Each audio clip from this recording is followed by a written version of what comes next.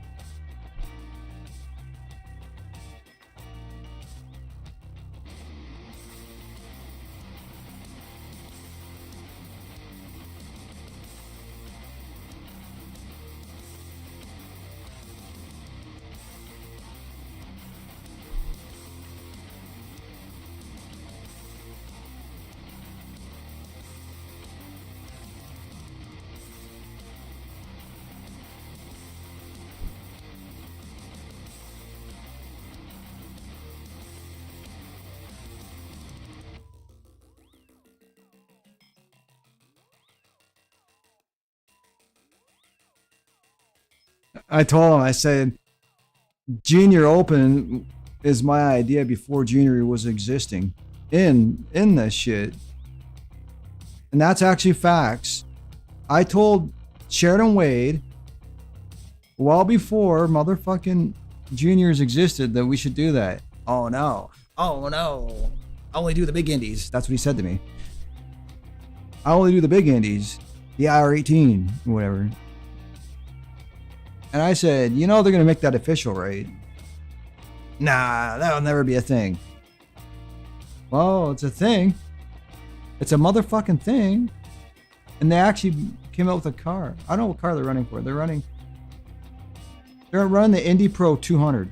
I don't know when that car came out. Let me just double check. When did the Indy Pro 200 come out? Or did it always exist?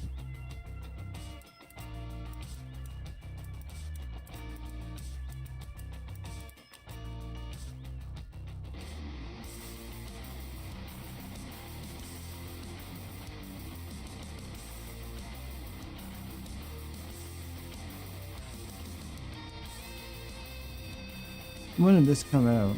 I'll tell you here in a minute. 4 years ago it came out, so those cars were already in existence before the fucking idea. Because I think I mentioned the idea like last year to Sharon Wade, or earlier this year.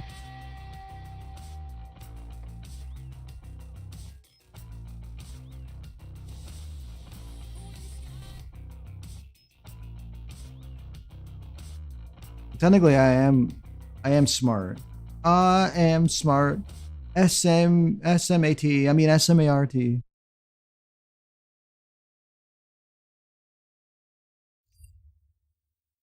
So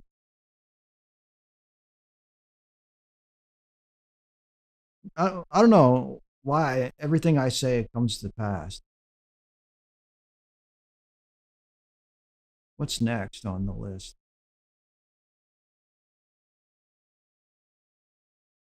Well, they do need to get some mod lights in here. That'd be nice if I can see mod lights.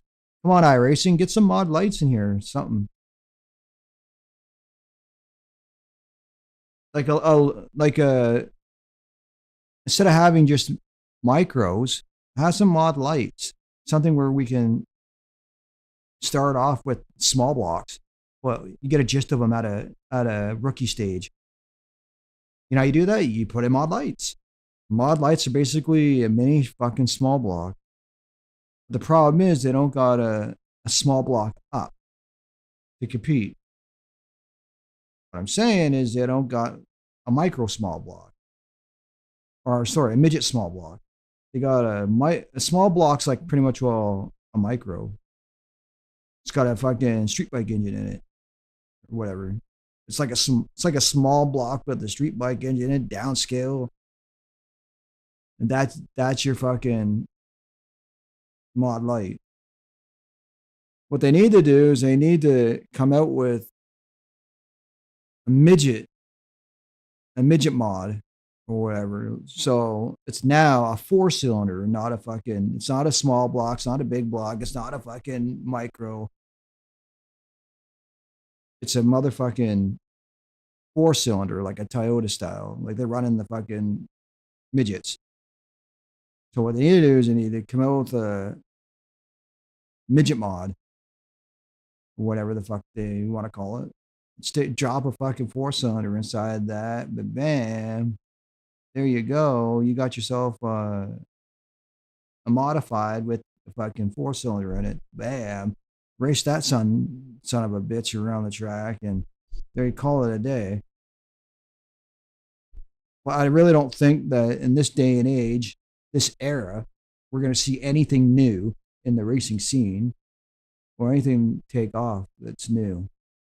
SRX, they tried that, failed drastically. IROC's supposed to make a comeback. I don't think IROC will make a comeback, not in this day and age, not the economy the way it is. Because the American economy already is struggling, or else they wouldn't offer to buy Canada, Greenland, and whatever for the resource.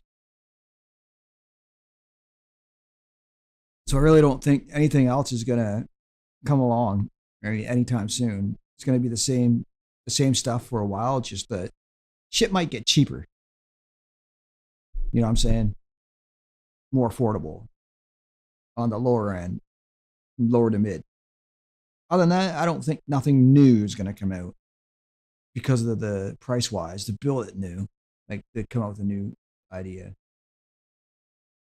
But as I said, iRacing. Let me just show you guys some of the cars that I would like to see in iRacing.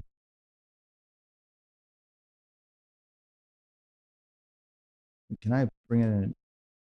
Okay. If I open up a browser source, how do I control it? So if I add a browser source,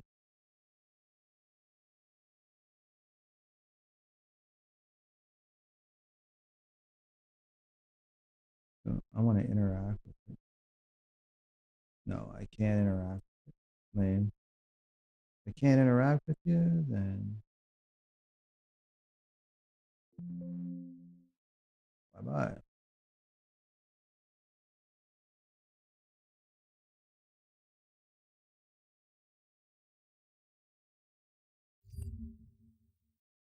So what I'll do is I'll bring that over to that screen. And I'll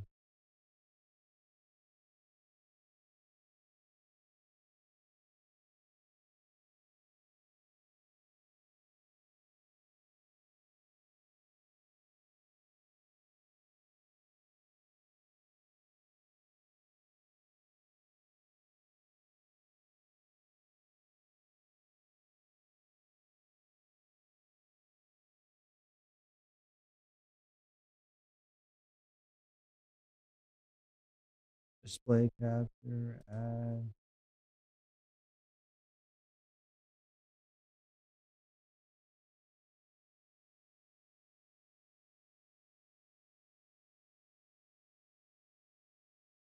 Okay, so this is what I'm gonna show you guys some stuff here.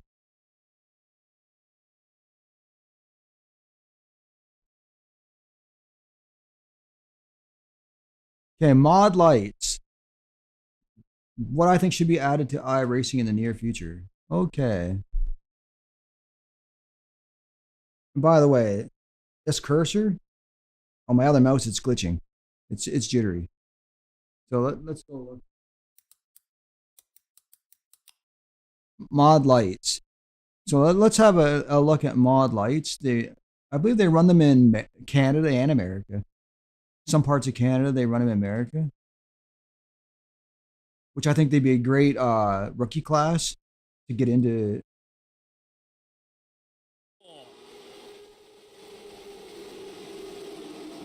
These things here would be a great rookie class addition.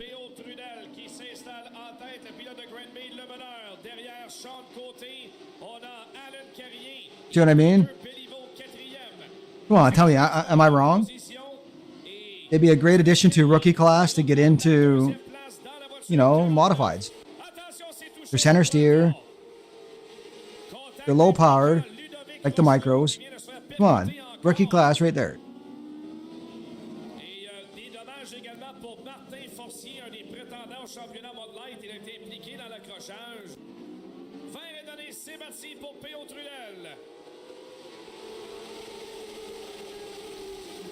Here they sound exactly like a micro. No fucking shit. Exactly like a micro.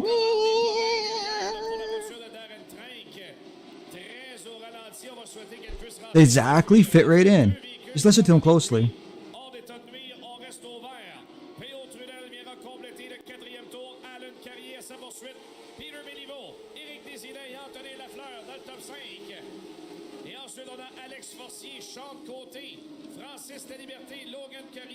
And look at the fucking turnout, yo.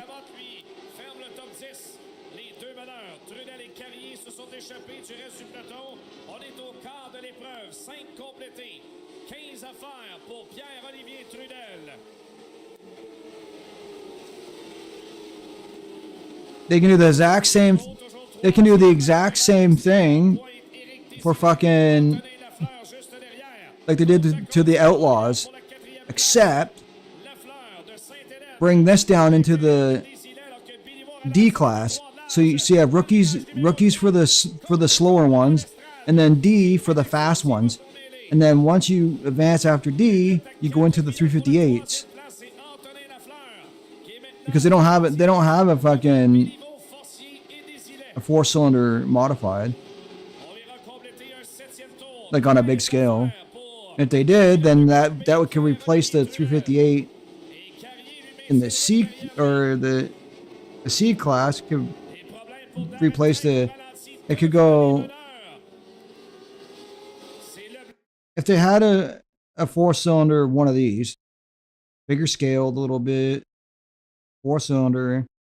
What they could do is they could put those rookie 4 cylinders D, 358s C, B would be big blocks. Because the big boys should be up there. The big boys should be up there with the UMPs. Because when they race them with the UMPs. You know what I mean? Super Dirt Series is the big motherfucking boys. 358s is below the big boys. So why not put the 358s C, Super Dirt Series B?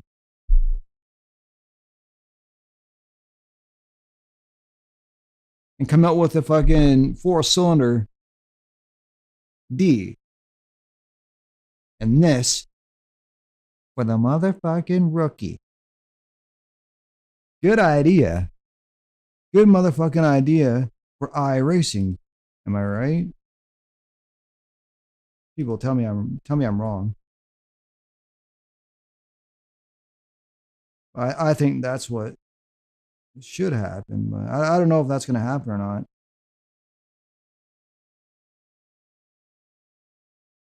But it is a good idea overall.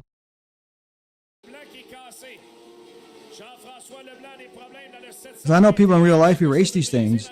I was in leagues with a guy that raced these things. He made the mod. He made the mod light mod Detro, DTRO slick. He made the mod for this. And R Factor. There's Detro Slick, Rambone, I think, and a whole bunch of other people that race there. And I used to race with them once in a while. They might not remember who I am, but I still remember. I used to race there every now and then. Like, I don't forget people that I race with. But yeah, these things would be fucking a beauty in iRacing. Just look at them go. Au 15e tour, mais Trudel slide job vers l'extérieur. Carrier remis vers l'intérieur, mais Trudel conserve. Si les sports compacts nous ont offert toute une finale, c'est la même chose en mode light. I'm just amazed at the action these things bring to a racetrack. Like, they should be way more popular, these little things. Just look at them go. Like, they're fucking amazing.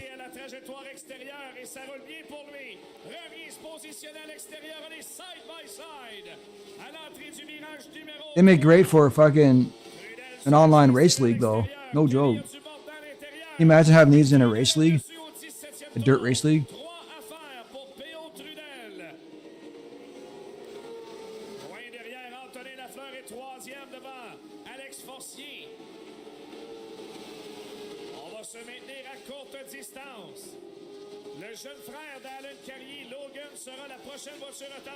I think this is Granby. Quebec puts on some really good shows, no joke.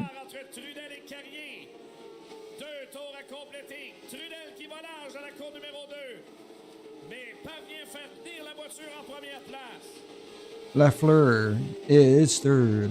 Toujours Trudel en tête dans la 3 et la 4, mais Carrier très à l'aise à cet endroit. On le surveille vers l'extérieur. Drapeau blanc dans les airs, dernier tour. 5 huitièmes de mille écoulés. Trudel le meneur. Le retardataire Logan Carrier devant, mais une voiture retournée sur le doigt arrière jaune. Oh, caution. Nous amène au jaune. And did you notice when there's a big wreck? Holy cow. It is huge. Like 3-4 cars are involved in it. When there's no wreck and they're racing, it's fucking action. It's pure fucking action all the straight through. I don't know why they don't put these in iRacing. Like they're so dropping the ball in these little cars. I like micro sprints, but come on. And I honestly think that Troy Dirt Car should build some of these. I think Troy Dirt Car should start building mod lights. Anything to do with mods, they should get in. Mod lights. I would like to honestly try and get a freaking a 4-cylinder mod going. Series. That'd be a step up from this.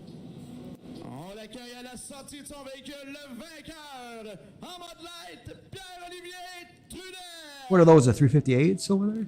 Going on track?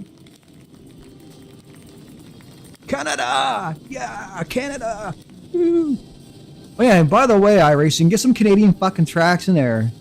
Autodrome? Come on. These are fucking reputable tracks that deserve to be in iRacing. Same thing with Brighton Speedway, fucking Brockville. Come on. They're on the tour. Brockville and Brighton was on the tour last year. For 358s.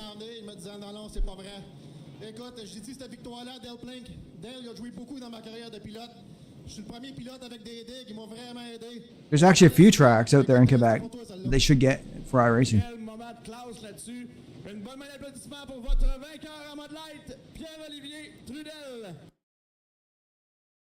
But yeah, those are mod lights.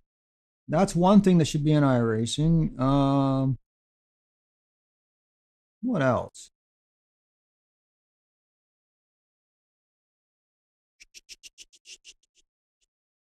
There's Daryl Mitchell Racing. I watch him. Let me see if there's actually a 4-cylinder.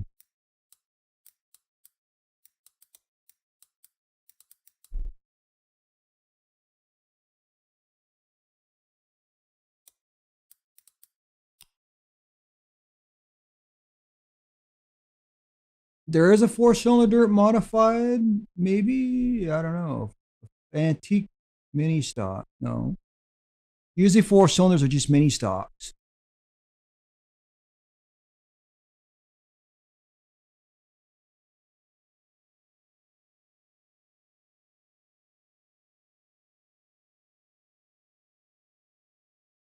What do they call them? Outlaw midgets, I think. Isn't it? Isn't that what they call them? Outlaw midgets? Or is it just midgets?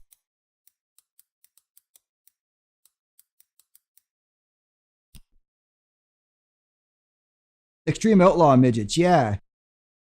So it'll probably be Extreme Outlaw mods if it was to be made.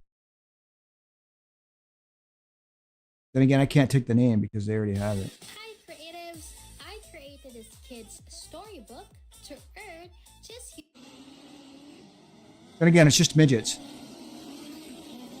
With just that name added to it. So pretty much, well, I'd have to come up with something. It's going to be a modified, a northeast. Whoa, holy shit. That's exactly what kind of action you're going to see with these motherfucking cars if I was to make them. Or if they were invented.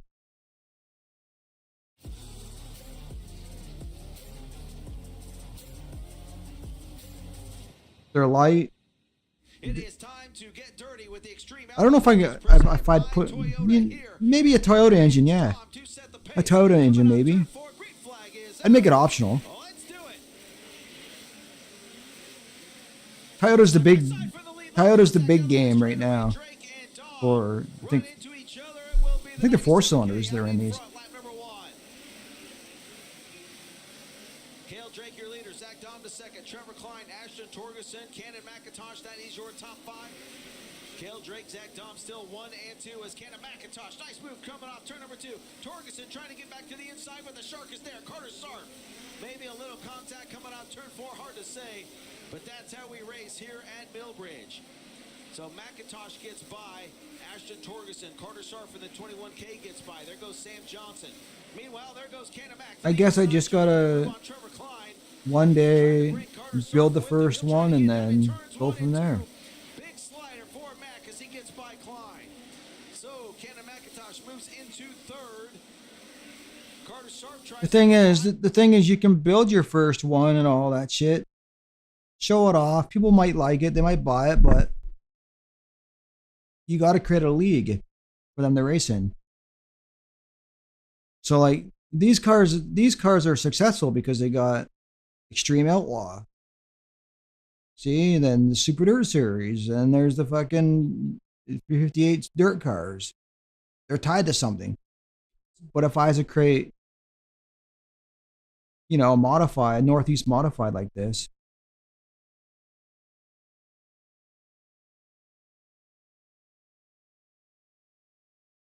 which I'd probably call a Northeast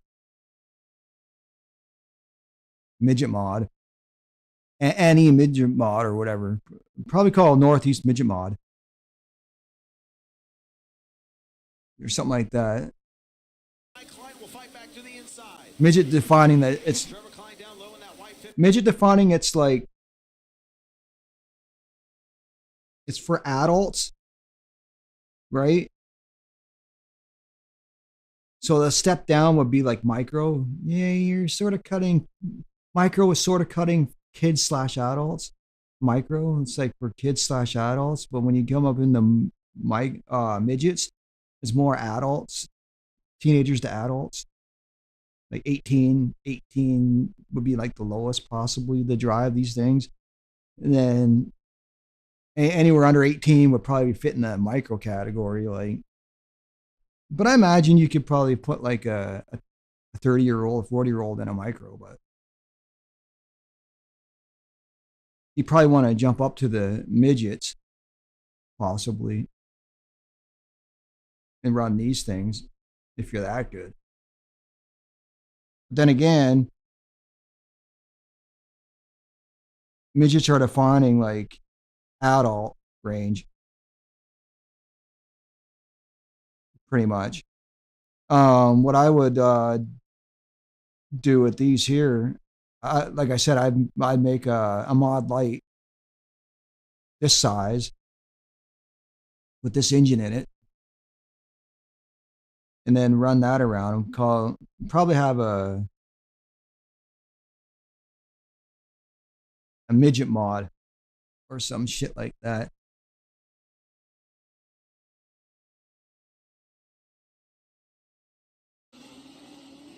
Which would be fucking real Really cool. V8 modifieds. You will never Yeah, they're big procrastinate block, watching the small sadness. block. Psychologists have recently discovered the real Are they reason not? why procrastination. The Castrol Lismore Speedway ready, holds onto it.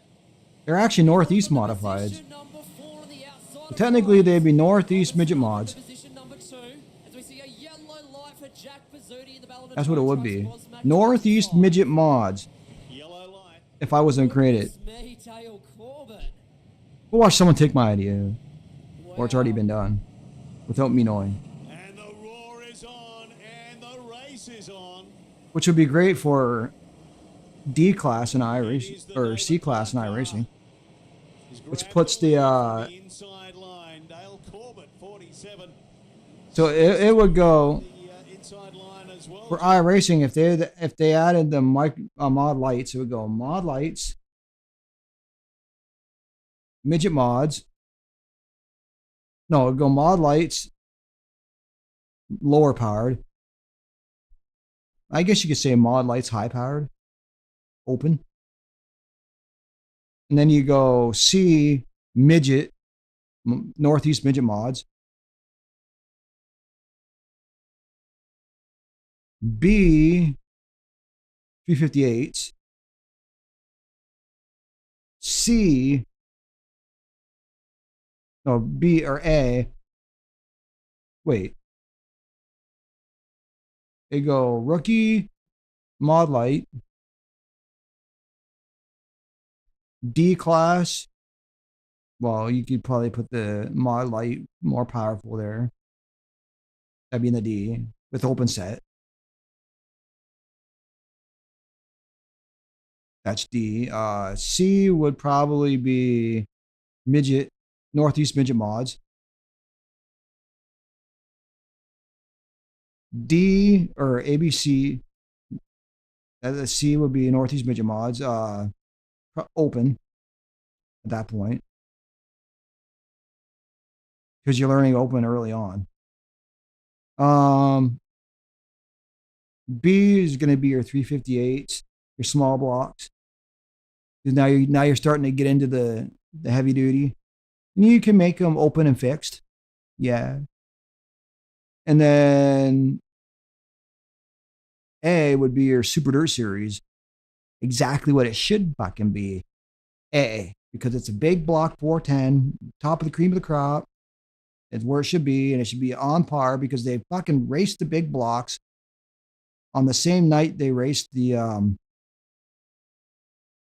World of Outlaw NOS Energy Sprints, and they raced them on the same night as the case. They raced them with them. Look at the Charlotte finals last year. So why not put them up in the A category and then have some real center steer competition? Just instead of having just because sprint cars ain't the only fucking thing on dirt. There's modifieds, well received here in the Northeast. Just about. You can see them right here. Float out very wide. They call these V8. They call these V8 dirt. 52 car, the opportunity to sneak in there. They're just small blocks and big blocks. That's the Northeast. Second and third. And we've got the Mark Robinson car in fourth, looking to thread. Unless they're in Australia. Two of them. I think these guys are in Australia. That's why they call them But it V8s. is Clark who is out in front and stretching that lead in the early stages of this race. It is 40 laps. Go as we see Josh Rose is out of this one, flat right rear. So I've actually never seen the Aussies race these fuckers. First time I've ever seen Australians race it. Where's this track at? He was really on the fly as well there in second place. It is Clark from that outside. And he Yeah, I gotta look at hikes this speedway. up that front wheel. It's almost hiking up two wheels there. Let's pause this for a minute. I gotta look at this racetrack. No. Oh, it's an Australian racetrack. Okay.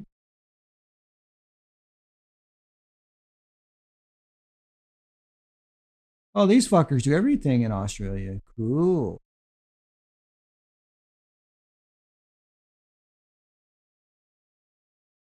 Oh, they got. Oh, they're going to Brisbane, where my buddy's from. Damn. I should take a trip over there one day. Why don't they get some of these tracks in iRacing as well? Come on, get some Commonwealth in there, man. Like, there's no Commonwealth in iRacing at all. Like, there's no Brisbane track, Australian. There's no Canadian. Like, come on. They could have got Humberstone before it closed. They dropped the ball. Drop the ball. Let's go back and watch this. See what the action's like. Is it good as USA or what? In Canada? Coming out of turns 1 and 2.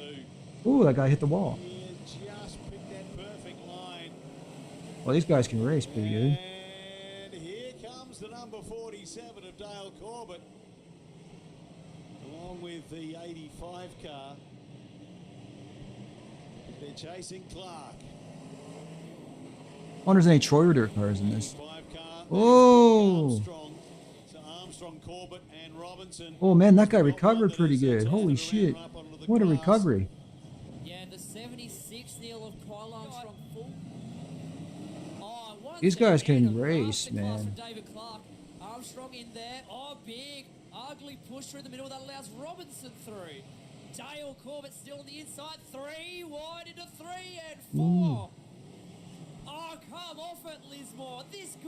This racetrack at the moment is one of the best I've seen. 30 laps remaining. Once again, Clark checks out. Back to Corbett. Robinson. Armstrong up the inside of Robinson. Holy shit, man. He's bouncing more than our cars do. They bounce more than our cars do over here in Canada and America. 11 down, 29 remain. Holy shit. Look at his fucking wheel there. Corbett, who switched He's really getting it off the fucking corner there. Armstrong, look at the drive from the 85. Looks to the inside once again through the 1 and 2. Look at him off the bottom of the turn. Nose in front. Call the second spot. Here's for now.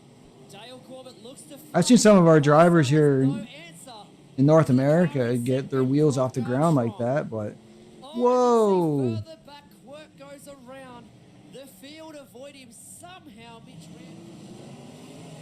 And Yeah, I've seen some of the wheels come off the ground there on the just gets to the left side there, but Armstrong keeps him honest on the bottom this time.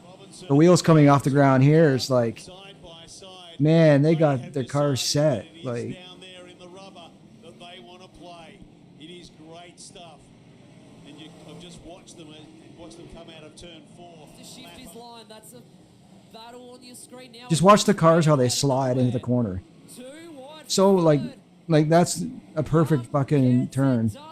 That's what you try to achieve when you're racing.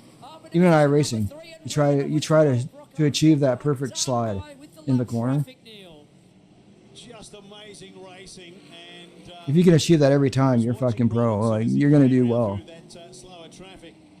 He's running around the wider part of the track now. Like, you're not gonna achieve it every time, but As far as lead is if you can, and that's the goal. The goal is to hanging on. take the corner like that. With the white flag about to be shown. White flag. No, not this time round. I thought it was going to see the white flag because we got 1 to go. But it is Clark. And he is holding on.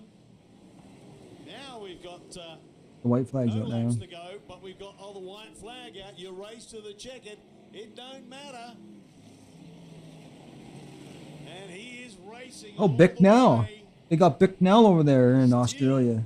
Passing No. people. It is I wonder if they got Robinson Troyer. and Clark. And Robinson. What other races do they have on here for Australia? Clay pay-per-view? I never heard of this before. First time. It's popular, but I just never heard of it. Interesting. So, oh, they got mod lights. We've been farming 48 years. iRacing get mod lights. First generation of this farm. They're here in America, Canada, and Australia now. Of the Bosby Spare Parts Dirt Let's National see if this big as it kicks is off here. here at Correct I'm curious. Speedway. Is there a lot of mod? Whoa, there is a lot of mod lights. Holy shit! It's just like it is here. Holy shit! Gregson and Stein here, pretty even throughout the pack of the Rod's going to get the drive and he's going to take a spot. Dramas for Gregson. Yeah, Gregson's got dramas here. He's going to lose a bunch of positions. He might have to pull to the infield. There's going to be a bit of contact between himself and Hare. And he's going to pull off the racetrack. What a shame for Neil Gregson. Fuck yeah. Come on, we got to get these in iRacing, man. These things are fucking badass. Come on, everybody root for this shit. Oh! Man, it seems like a rookie race right there. iRacing rookie. That's pretty. Oh, look at that. They got to actually fucking grind it. The grinder in there just to separate them. Yeah, it's only a rear bar. It was already buggered anyway, so just finished off a shit night we've had. So anyway, Mate, talk us through what happened from your point of view there. everyone just piled up in front. You just couldn't see who was where, and everyone just piled up, and you were just holding on. Big restart. He's gone early again here, Stein. He's timed it to perfection again. See some battles on in the pack. Hancock was right onto Rose. We've got Pimenta. He's having a good look on the inside of Galcheski. He's going to go side by side with him. We'll see if he can get him cleared. I think he will be able to here. He's going to have good momentum. They sound exactly like fucking iRacing, no joke. And tell me iRacing's not realistic after hearing this shit. Like, come on, really? Look at Galcheski, though. At least the sounds are pretty on. You had a real good inquisit to the inside of his left rear. Took it a dug out a good run out of four. This time though, side by side goes to 74 up to position. The only thing I'm curious is, do you gotta shift these things like the micros? I imagine you gotta shift these things like a micro, right? I never drove one of these things in real life. So I don't know. Galcheski throws it underneath the lap car of man. You don't think he's a little bit frustrated there? Oh no! That's oil or water. Has come out on the racetrack. That'd be water from Galcheski. Has steam down the bottom of the racetrack. A few cars just sliding and touching on it. Whoa. And Galcheski pushing so hard. It's on the popular radiator hose or something's come off the 74 machine. Dropped a bunch of water off. He's dropping positions too. Battle there. Meanwhile, Terry Lirienfeld's gone past Hancock. He's up to the third spot now, onto the podium for the Cowboy in the 25 machine. Only a couple of laps left to race in this one. Terry Lernfield has done a great job. Got his all. These things are like badass. Come on, iRacing, you gotta get them. Flags come out. Corey Stein. What a race. I'm hoping some big things come in 2025. Whether the restart, two I really hope that they bring some both times. Canadian tracks maybe, or... Come around, take the checkered flag. Corey, Well, there's only 1, 2, first of three straight nights. I think 4 First one will go to four Corey quarters in Stein. a year. Queensland number 6. Q1, Q2, Q3, Q4. Factory 21 So there's only going to be... to drive. I hope some big things come in these quarters. Do for me, they I really just do. handle everything, bumps, smoothness, whatever. But yeah, still a handful. You got still got to steer them. So massive thanks to my wife Nat. She's been busy tonight doing the driver's rep stuff. But thank Oh, you. they're a handful to steer. Sam Oh, helps didn't me know out that. with some ideas. Didn't know they're a handful to Appreciate steer everyone that helps, and, until you yeah, just mentioned a lot of that. good points. That's pretty cool how they say they're a handful to steer. Interesting. Didn't know that at all. They do street stocks over there. They do everything that we do. Super sedan? What's super sedan? I'm not expecting this to be an iRacing ever. I just want to see what it is.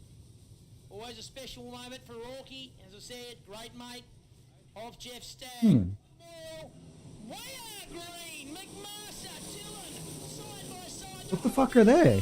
McMaster, Dillon to the They're like a toss-up between a late model. McMaster, but we've got trouble here in turn What the fuck? It's like a late model, McMaster, Dillon might have got the better of a super sedan. It's like a late model, but the race now down the a back. fucking Camaro.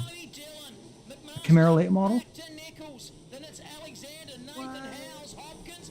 Oh, Lathan, wide of the track there. And Piscateri almost. There's actually a lot of motherfuckers that race this shit. It's Ayla, I think. Then it's back to Eisel, but our leader down in turn number 4 is Wayne Dillon. Yeah, the flying I don't think we have these here, super sedans. is up on the wheel.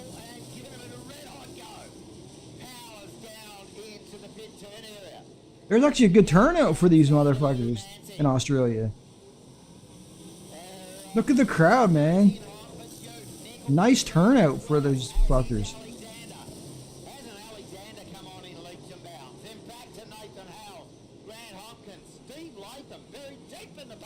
It'd be cool to see these in iRacing, but I don't think iRacing's gonna get them.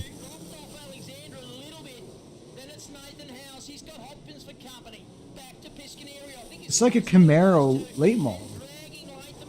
Look closely at it. It's like they took a Camaro and they made it into a late model, and they made a Camaro late model.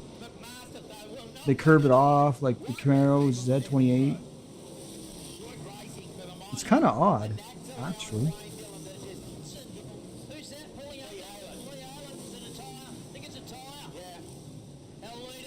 They chopped the back end off too. They shortened it like a Camaro.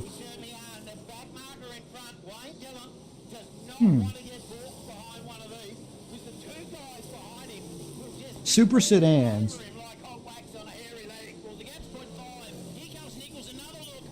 I'm gonna have to look up the history of a super sedan. I really don't know these cars.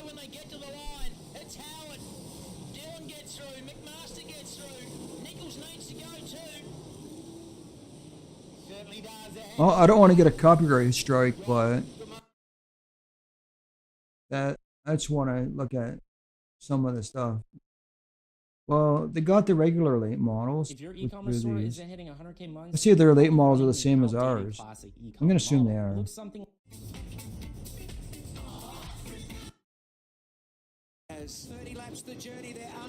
I'll tell you right now. Oh yeah, they're like whoa, they're like ours, yeah. Oh yeah, they're like ours, yeah. As he hooks up high, wide, and Hanson chasing Warren Oldfield, who does the quickest lap until Jamie went across. Then Luke Halliday, Joe Chalmers. We're back to Rod Massar and Brad Blake. They're the top half dozen, but it's the Oldfields on your screen. It's 15 from 51, which is a 15 backwards for those that haven't worked it out yet as they come into the main straight, 2 laps down. And it's Warren from Jamie, then back to Luke Halliday, and then we've got Joe Chalmers. I feel like their cars are more. No, they're the same, about the same. It just seems like their cars are more designed.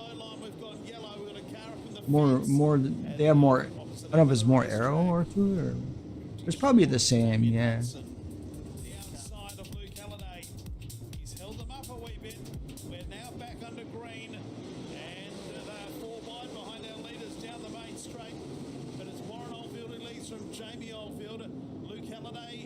Under pressure from the one car of Joe Chalmers, but it's the Oldfields who are now sorting themselves out. Jamie Oldfield just backs it off the fence a wee bit. A few sparks come up as Joe Chalmers moves into third place. Luke Halliday goes back to fourth, and Joe Chalmers is not far away as Halliday is. Well, they know how to race pretty good. Race leader is Warren Oldfield. It's right now around the world. Hope you're enjoying the coverage here as they come into the main straight, and they're still side by side. Side by side for second and third. Chalmers. Look at that. Nice battle. Nice clean battle. Fucking right. Race leader of Warren Oldfield, who's in traffic, has managed to close the gap a little bit, back to about a second or so. I watch racing for the clean battles. Two turns has dropped back once again because of that lap traffic. So Warren Oldfield has stretched out once again. Lead would be out close to 2 seconds. In fact, 1.5 right now between Oldfield and. I feel like in Canada and America, they're like, I don't know, I wouldn't say Canada and America, I'd say the top leagues in North America, they're like too aggressive. They're so aggressive, like, it's crazy.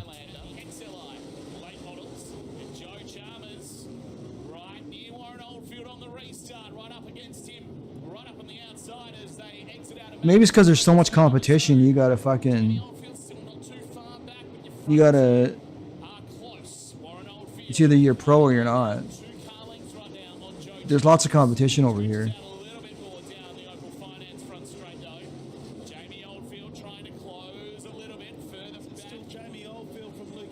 But this just shows that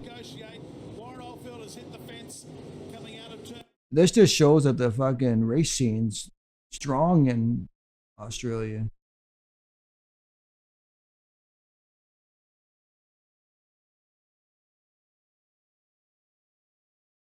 So, what exactly is a drip campaign? I'm so glad you asked. These are the A drip campaign sedans. is a series of Wixon Fit still out in front by a car length and a half now. Fitzpatrick fights back on the top side. Modified sedans? Still rolling around, getting more and more laps on the board. What's a modified sedan? They're mini stock. Bits everywhere now. Pulls to the infield, will take no further part. Westy still on the top side. Locked together with In my opinion, they're just mini stock. They've done lap after Legend cars? Living legends?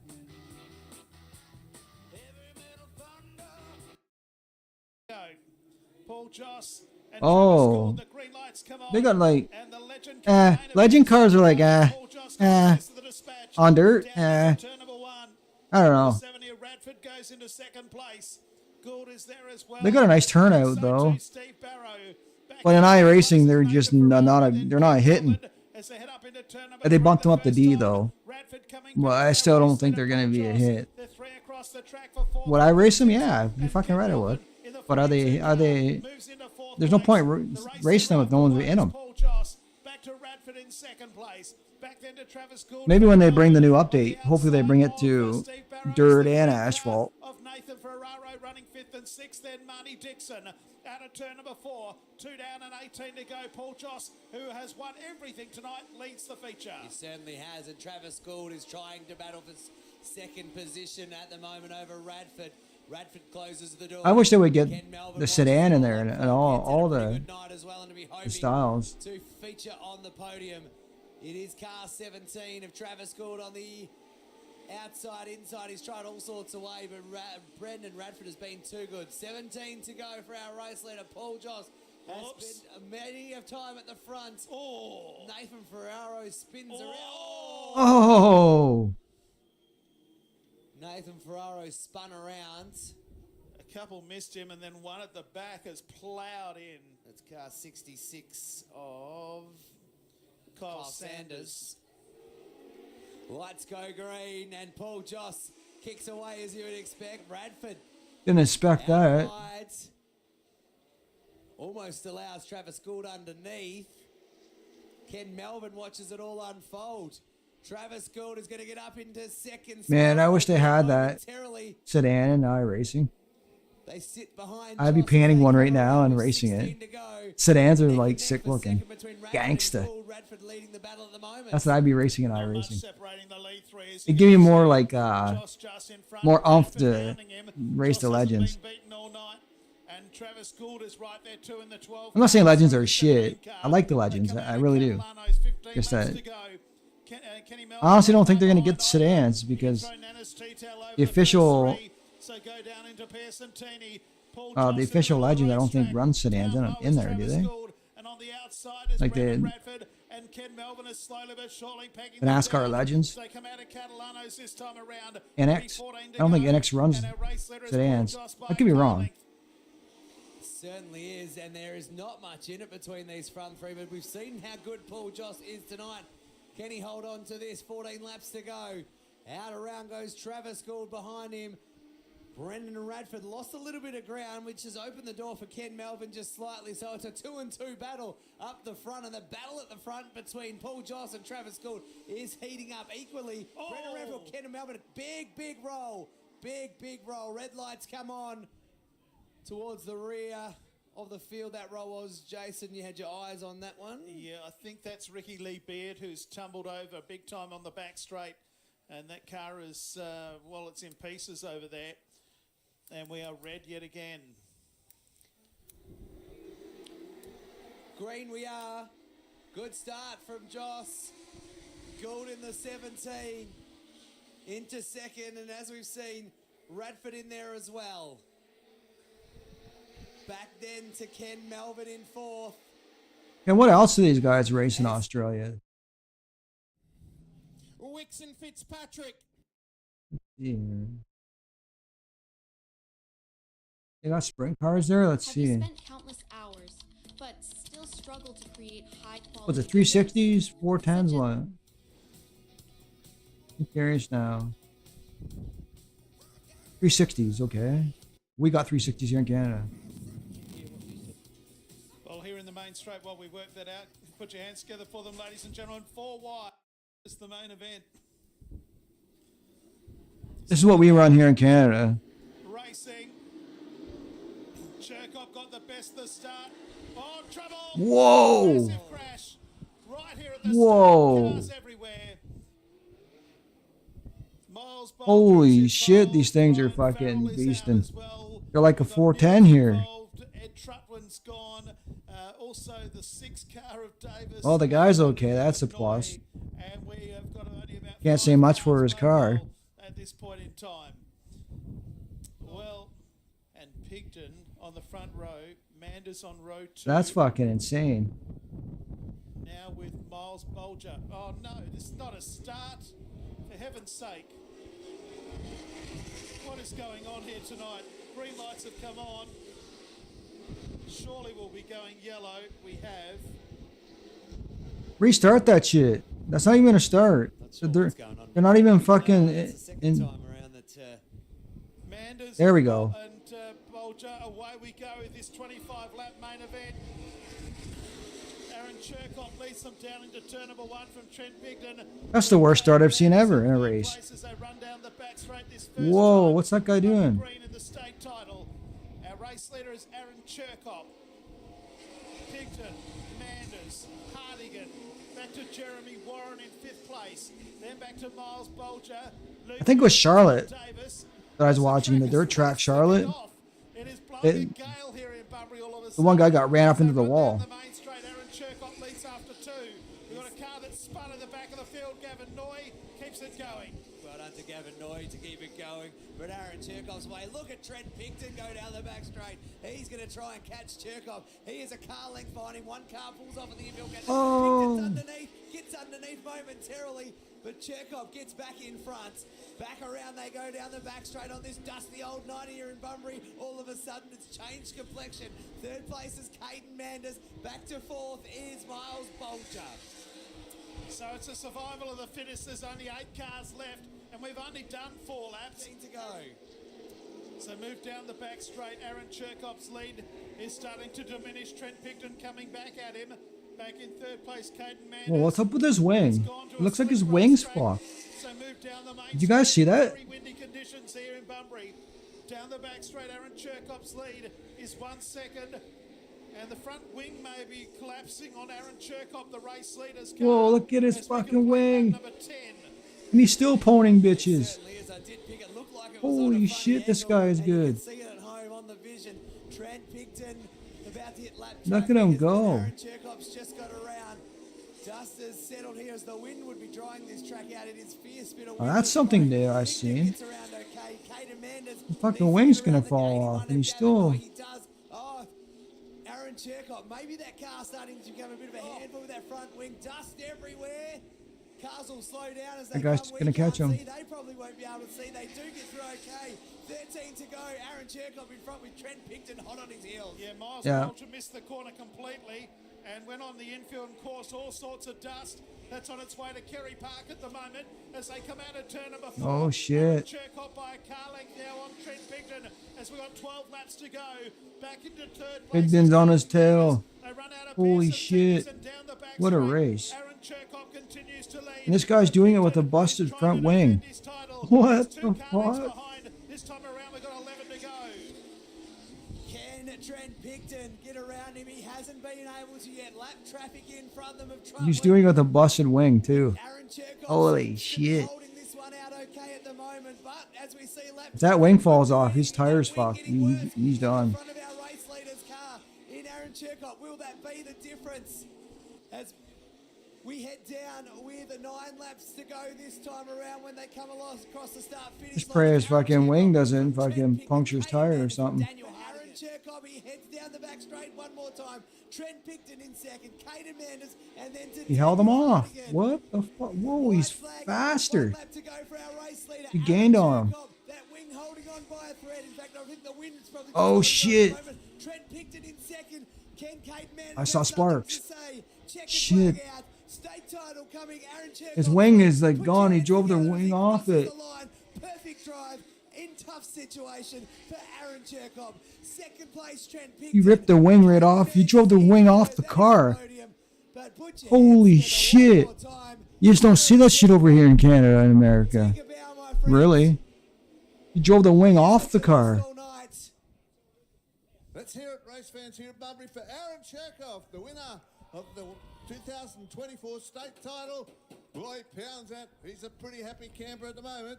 And thank you very much to Jack Civil, who have put up the goodies available tonight for all the... He's like the fucking, the Bloomquist of fucking We'll cross over to the driver while we've got a minute. sprints. And presenting with the trophy. He's the Bloomquist of sprints. Excitement plus, mate. We're gonna do this real big... Sure you got Kensers over here in America and shit, but Yeah, thanks heaps. I couldn't have done it without you just don't got people that are like that. You know, the wing breaks, flies off, and you fucking still win. He works on the car during the week. Can't thank them all enough. And all my friends up there in the box. Thanks for coming out. He's excited, man. Look at the front of the damage that you've done to your car, pal. Yeah, I actually thought the wing was in the trunk the whole time, but it didn't go, and then this thing went again, but the car was good. Joshy has this car perfect every time, and I'm helm wrapped. Just a quick word about the track, mate. Yeah, track was good. Track was real good. That was fun then. I didn't know if the boys were going to be behind me. I was having a bit of trouble coming out, but yeah, I'm glad I got away. It's good. Well done, mate. Just get over there and have your photo taken. We'll find our second place getter in just a moment. They're so cool, man. Like, that guy drove the car right straight the fucking... He drove the wheels off that motherfucking thing. Like, that's a racer right there. Like,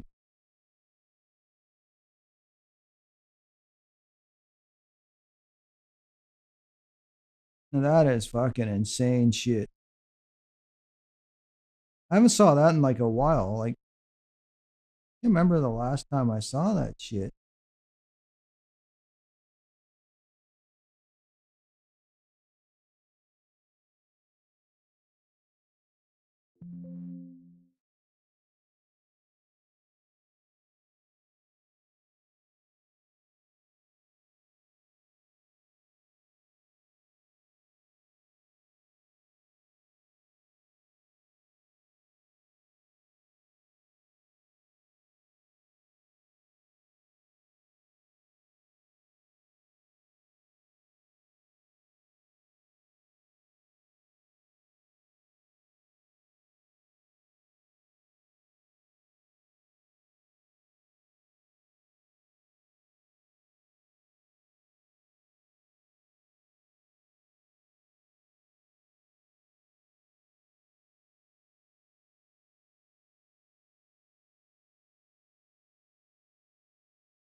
There, I had to fix that. So, let's go to dirt. That kind of shit inspires you to race. No joke. Is there anything doing at the... Oh, 305s are going right now? Let's jump in the 305s. Here we go, 305s. Here we go again on my own. So let's get some tunes going.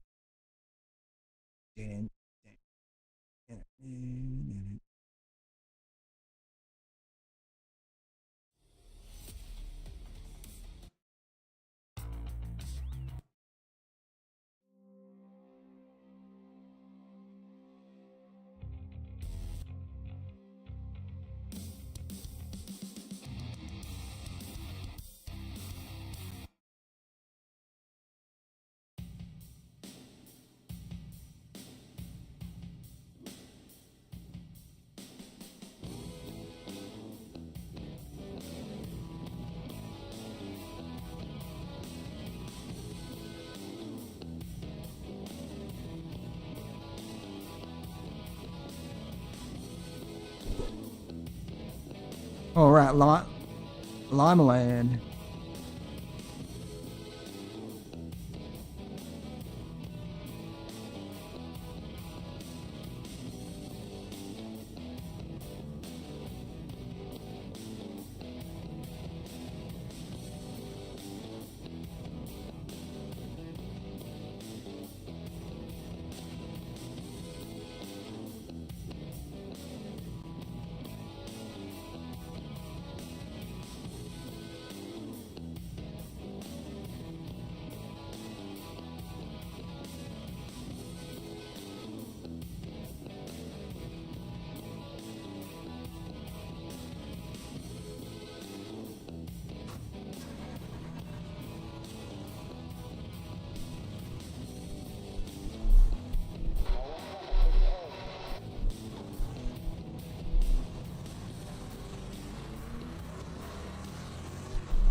I gotta use this wheel. That's why I'm doing so crappy.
A lot of it's getting used to this wheel. This wheel is just like, it's big, it's pointed down.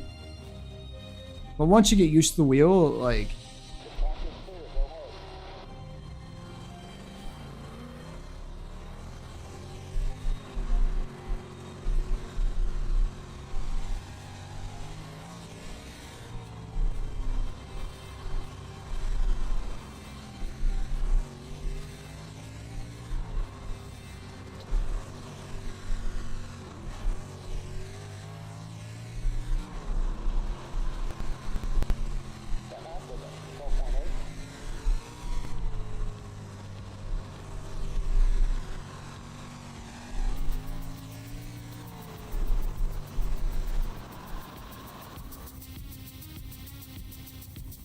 I honestly don't think I'm ready for a race yet, so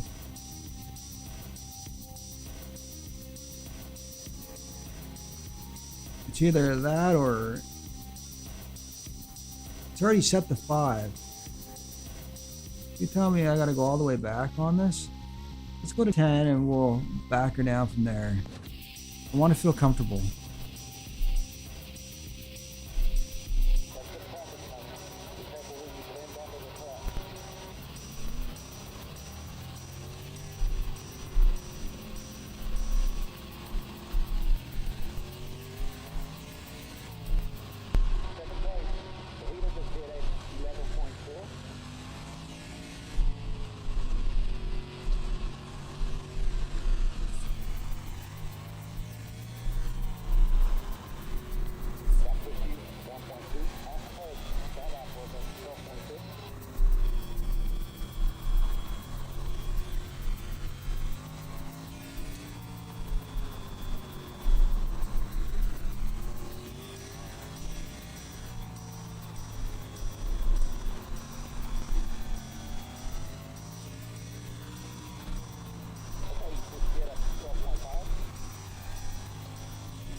I am getting faster.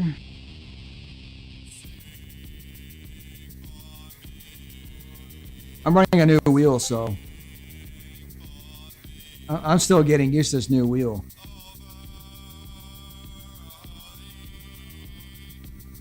I don't know if I'm going to race this or not. I'm still debating.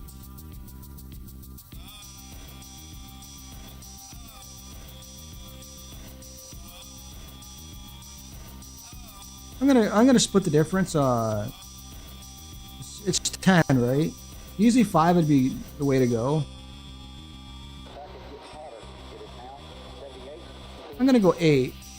Usually 5 is normally what I normally do. But I need some more downforce to get, at least until I get used to this wheel.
Yeah, I don't know if I'm gonna race this or not.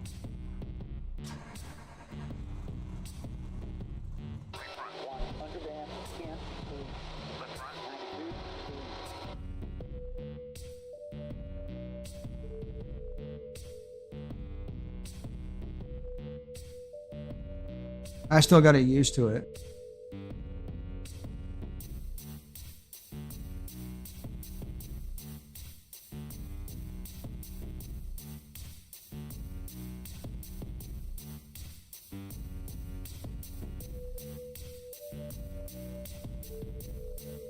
What's today? Today's Saturday. What's my league got coming up?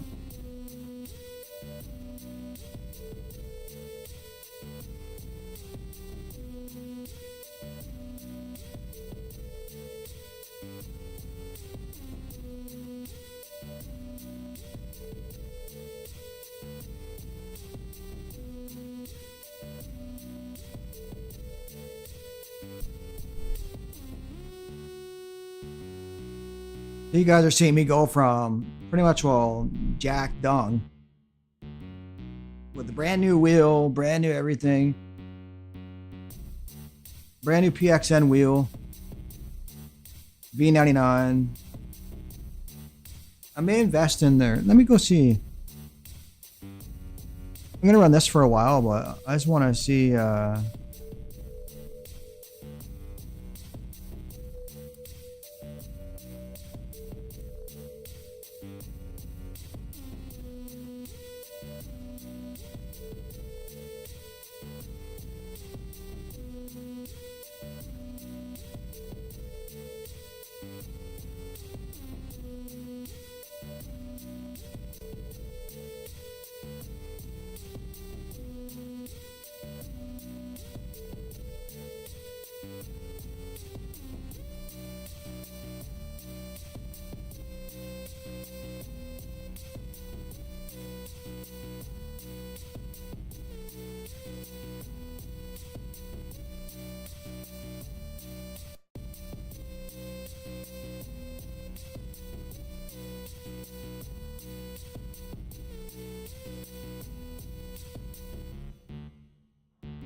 So their wheels are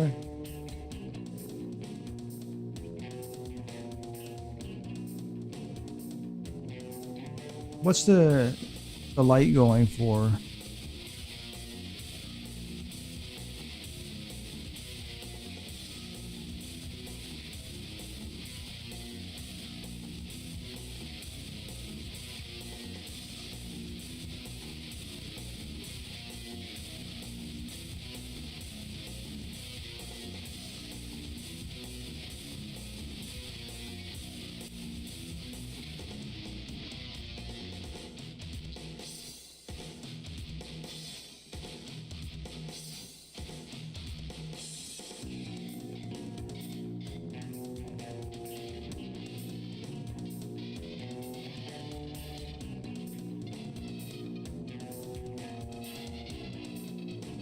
It doesn't say a price here.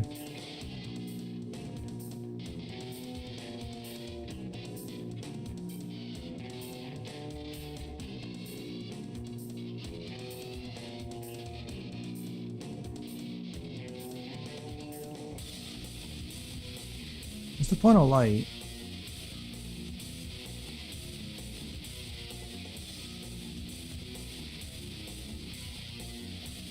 Okay, so we know that 6 nanometers, which I really don't need that much.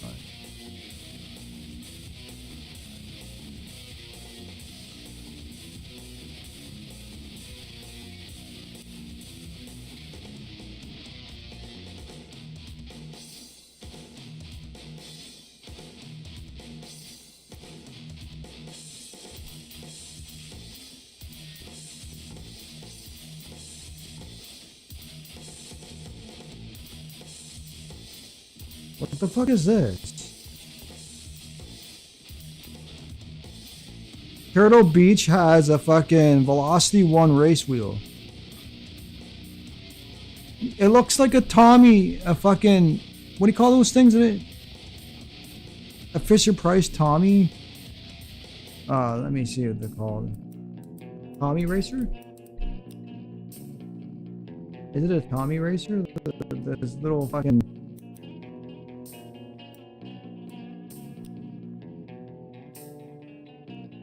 Yeah, Tommy Racer. It looks like a fucking Tommy Racer, like I had when I was a kid. Fuck, am I ever old? When I'm referencing a Tommy fucking Racer, I'm old, man. I'm fucking old as fuck. When I reference a Tommy Racer. The velocity looks like a Tommy Racer, no joke. Yeah, it looks like a car front, and on the other side, it's got like a thing you hit, you could shift, and then the little screen that goes brrrr, and you fucking go left and right, and you can avoid different lanes. And you turn the key to turn it on. Turbo Tommy. Yeah. Fuck, I had one of those when I was a kid. But let's see what this guy's saying about it. Got me fucking curious. It's not in that great a condition. Feel, because when you move the steering wheel with it turned off, you can see the little shadow of the red car flying about there. I get the feeling the background is just going to be some sort of looped printed thing. In fact, I'm pretty sure it is. Counter reset. Ooh, put the trips down to 0, look, so you can see how many miles you haven't got in your pretend car. Presumably that's on and off. You've got some kind of, oh look, let's zoom in on the old dashboard there. Right, when you move the gear stick forward, look, everything goes up. Little turbo light, well, pretend light comes on. Is that your speedometer there? Nope, this is the speedometer. Right, down at 0, onto first gear, 20, then 40, then 60, then 100 for super... Turbo Tommy, I remember that shit when I was a kid. And you've got some sort of tacho that goes up and down as well. And that appears to be about... When I said Turbo Tommy or whatever, or Tommy Racer, Turbo Tommy, I was like dead on. The fucking Velocity wheel by fucking Turtle Beach looks like a Turbo Tommy, you know, like a modernized Turbo Tommy. Because that is designed for Xbox. You can use it on Windows 10. I'm going to see if anybody's actually reviewed this fucking thing. I ain't going to spend $549 on that motherfucker. What are you paying? What's pedal set's that? Does it come with its own pedal set? Let's see the reviews. I mean, it's got me curious now.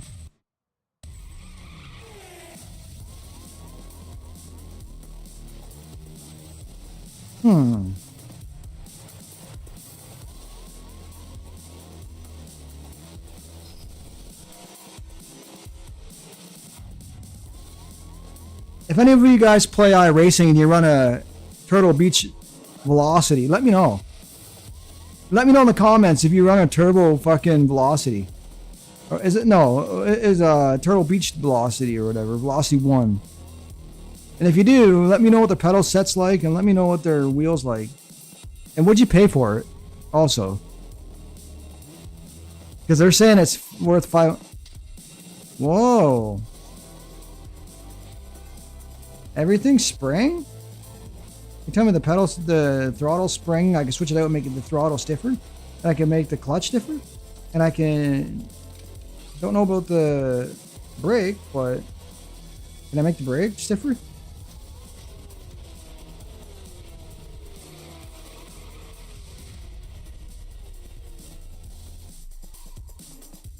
Is this worth it? I have to look up a review.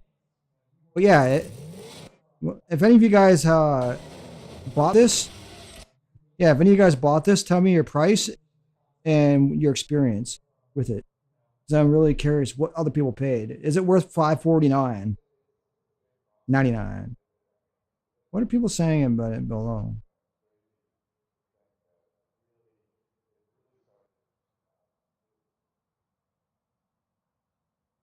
Someone said they bought it, didn't turn on.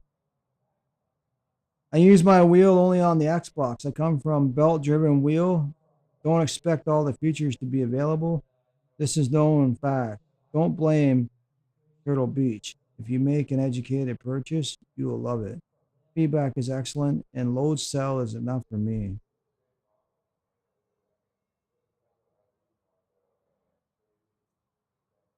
I love this setup. It's awesome, quality, and perfect, and quiet. Okay, is it better than the PXN V99? Like, I'm not gonna grope, but $279.99. I'm gonna give the pedal set a plus. The pedal set looks good, but looks could be deceiving. For a couple extra bucks, I could have got the V10, but all the V10 is the same shit, just wrapped, just packaged with a better pedal set. I don't need a better pedal set. You can get the fucking T3PMs cheaper with the adapter, and then you can get a shifter like what I got later on, because their shifter is only 1, 2, 3, 4, 5 with reverse, and you need 1, 2, 3, 4, 5, 6 with reverse for iRacing. So I would get the TH8S minimum, because the TH8S is 1, 2, 3, 4, 5, 6, 7, then reverse. So it's 8 gears pretty much. I don't know if you count neutral as one, but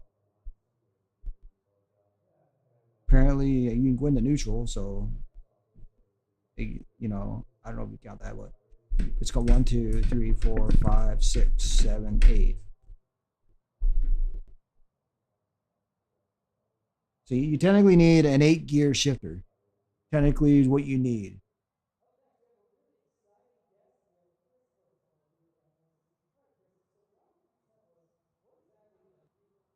And the shifter that comes with the PXN is only a 7 gear. 1, 2, 3, 4, 5. Sorry, 6 gear. It's only a 6. It only has 1, 2, 3, 4, 5, and then reverse. So you need a 1, 2, 3, 4, 5, 6, and then a reverse. You need a 7 gear shifter. It's only a 6 gear shifter, which is it's a shame, you know.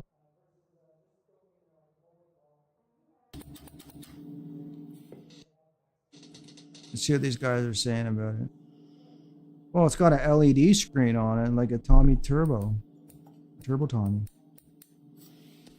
Huh. Sounds like mine. It's not as loud as what people are saying it is.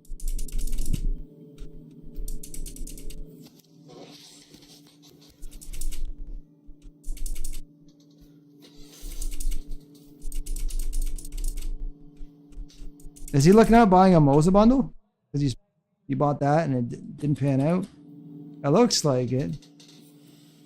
If that dude paid $500 for that thing, I feel bad for him.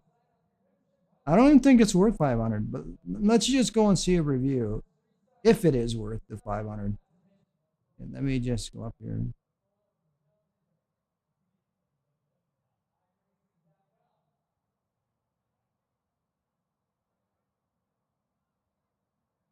What they can get out of that. It's basically just going to be that with a scrolling background, isn't it? Let's find out. I've got all the batteries ready. I haven't actually double-checked they're the right ones, so we could be in for immediate disappointment and a jump cut.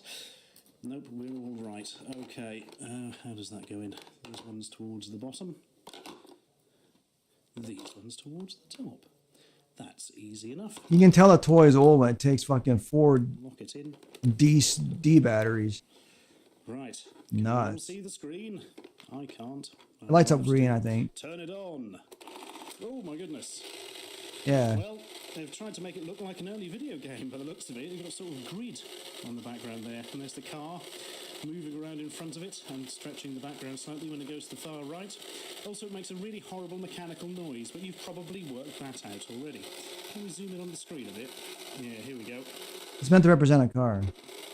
That was weird. He's hitting it. Mechanics. Right, ready? Let's take this baby out of neutral. Oh yeah, look at that. Oh.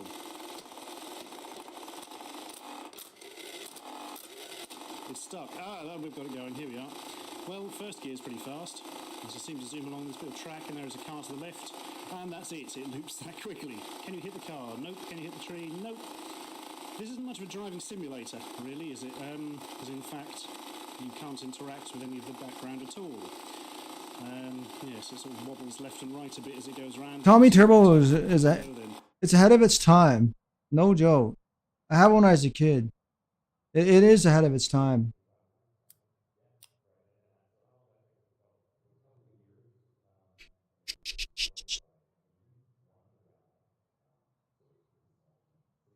Let's see.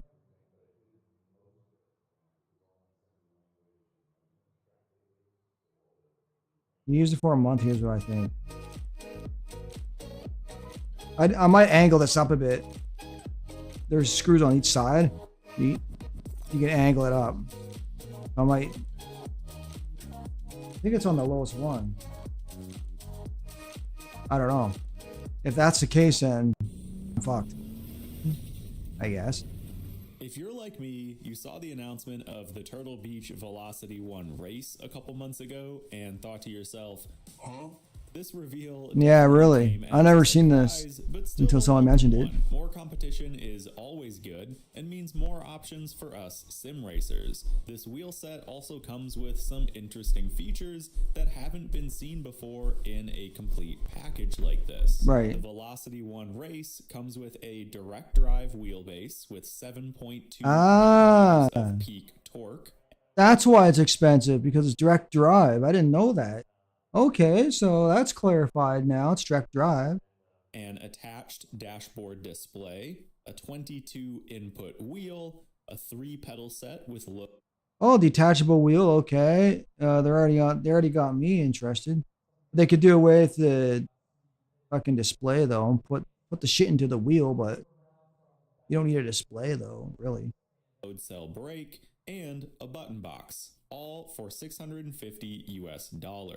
On paper, expensive. Sounds great and checks off just about everything that a new sim racer could ask for. So I knew I wanted to try one when I saw the review. Actually, I wouldn't say expensive when you compare it to Logitech. For me to test and review for you guys. So I did receive this product for free, but Turtle Beach did not sponsor this video. For this review, I wanted to take my time using the hardware. So I drove with this for around 100 hours over the course of a month before writing this review. And after spending all this time with it, there are certainly some things I'm really impressed with, and some annoying issues that should really be addressed. So let's get into the review proper, starting with the overall package and price. I'm surprised to see Turtle Beach basically skip over entry-level hardware and jump right into the DD deep end, but I do think it's a smart move. Direct drive wheels are such a massive leap in performance over gear and belt-driven setups, and have become much more affordable and popular over the last few years.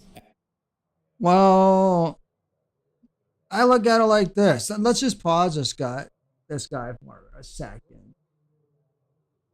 You're sitting at home.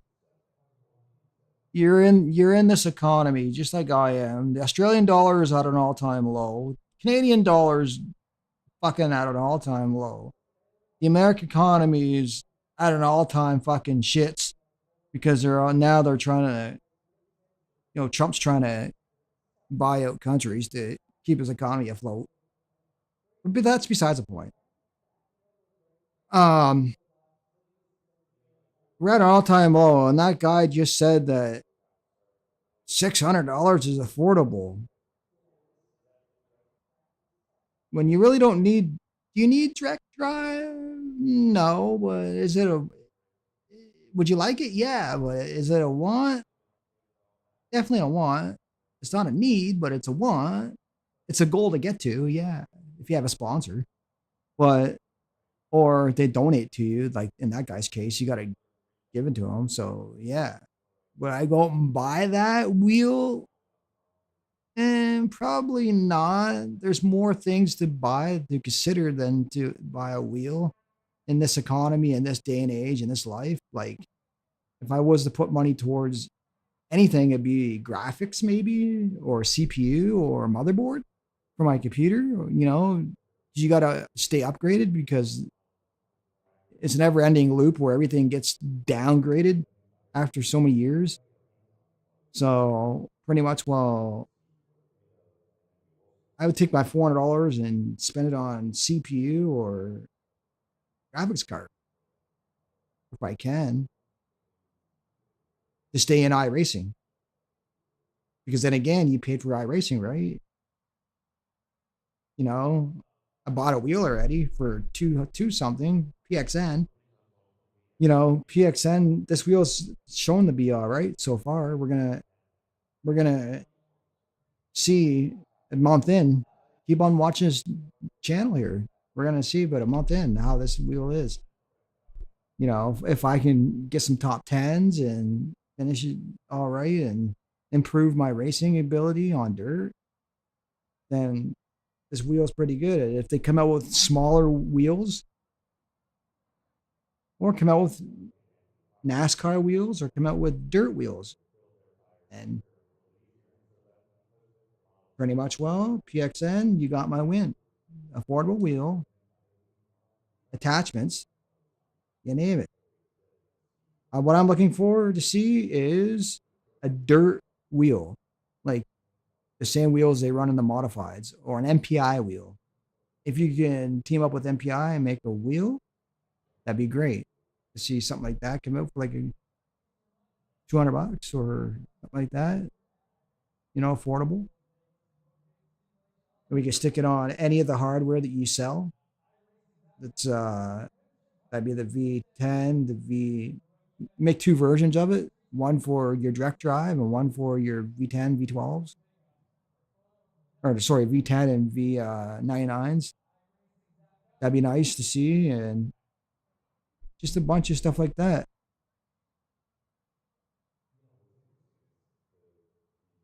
At $650 for everything in the kit, Turtle Beach is sitting right around that entry-level direct drive price point, alongside setups like this Moza R5 bundle with the added third pedal and the Fanatec CSL kit. Keep in mind though, of course, that while these comparisons are Fanatec CSL, I think the first time around, that's what I had. It cost me over $1,000 for the Fanatec CSL wheel, along with a Club Sport V2s. Was the orange one with the brushed aluminum on it. man, wasn't that great as what they're saying it is for the Fanatec wheel. And I heard they got cheaper. So I don't know. Until some of these mother effers up their game, there's no point. Are cheaper, neither of them offer a display or Now I am hearing some good things about Moza. I know a guy that's or one of the guys in our race team has Moza. He, they're improving, yeah. A Fanatec, my gosh, you're not improving. button box. The Velocity 1 Race, like these other options, is not a top-of-the-line piece of equipment, but instead looks like it's marketing towards an entry point for people who want to start sim racing more seriously, have a little more money to spend, and want to buy. Oh, and by the way, when I paid $1,600 or around there, or over $1,000 for the fucking CSL back then, it was belt driven, and wasn't direct drive. So I don't think direct drive was around in 2015, 2014. Was it? If it was, then I don't think Fanatec had them. But they just had these belt driven shit. Something that they won't feel like they need to upgrade right away. And this could also be a very reasonable next step up for drivers that are currently running a gear or belt-driven wheel without a load cell brake, like the G29 or T300 kits. It's also important to mention that the Turtle Beach wheel does have Xbox compatibility, which many other direct drive options on the market don't. So this could be a very appealing option for those console players. Now we'll talk about upgrade paths and ecosystems towards the end of the video, but right now I want to dive into each piece of hardware in this setup, starting with the wheelbase itself. First off, pretty much every connection here is handled through USB-C ports, and I just need to commend them for not using a ton of obnoxious proprietary connections. You've got your two expansion ports on the back, one of which will be taken up by the pedals unless you want to connect that directly to your PC, and then you have your wheelbase to PC or Xbox connection, and a barrel jack for power. There's also two more USB-C ports on either side of the device, and the right side of the base also has power, shut off, and an aux port for plugging in a headset. Then the front of the base has 4 more buttons which work as standard. Yeah, why would you want to plug a headset to your device? Why would you need all this shit?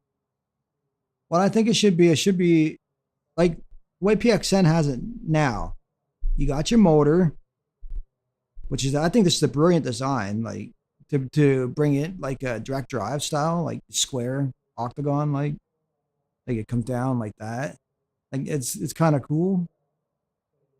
But one issue is when you disconnect the wheel itself has electronics in it. What I dislike is I think that the whole wheel inside itself should be all built into the fucking computer, and all the electronics should be inside the base itself, the servo.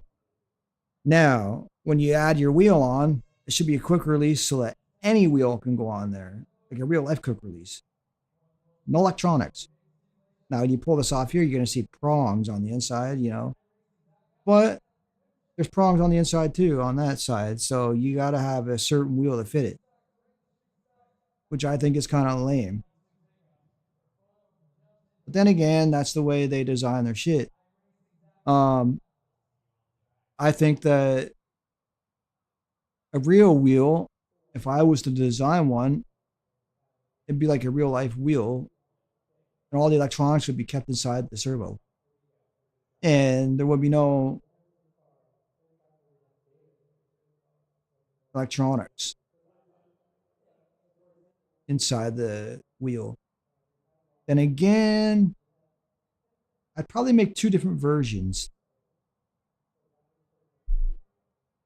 because dirt racers and asphalt racers don't have electronics in their wheels. They just don't. But they want that ability to be able to switch their wheel to off-road, to rally, to asphalt, dirt, oval. They want that quick release, but they want to be able to buy those wheels separate so they can buy a rally wheel, oval wheel, oval asphalt, or dirt oval, or whatever. And they could just quick release it off and on. Be way better. And they're being, and if there's any, any electronic overlays, it'd be just like that LED on the machine. But I probably wouldn't put that on there because it would just add more to the fucking expense of it. Xbox buttons when connected to an Xbox, but these can also be remapped on PC to whatever input you want. The base also has these little flip out wings on either side that can store the included adjustment tool. And also in the real world, in the real motherfucking world, there's no buttons on a steering wheel. So to compensate for that, I wouldn't put no buttons on your wheel. You don't need that. To compensate for that, I would get these little pads made. Probably try and strike a deal with Zitty. Zitty makes to get button boxes. So you got these separately. I'd probably sell mine for, if I was to make mine, it'd be direct drive, straight wheel. Da-da-da-da. Do you want the asphalt one, or do you want the electric, or do you want the asphalt one, asphalt oval / dirt oval, which is probably what I would start off. I'd probably start the asphalt dirt oval one, and then separately I'd make one for Indy and shit.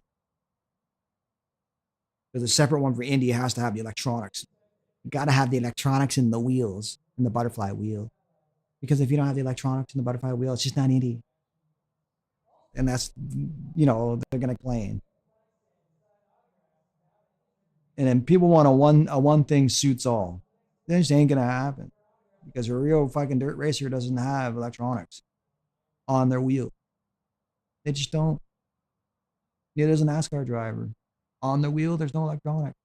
Show me the electronics on the wheel.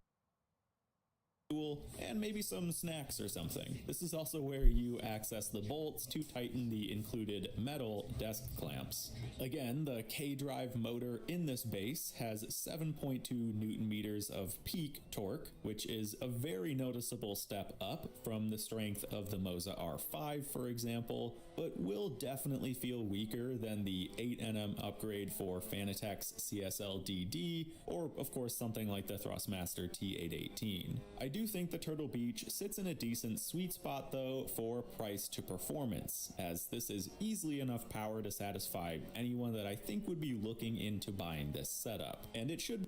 Oh, speaking of that, I meant to get IRFFB to try with this.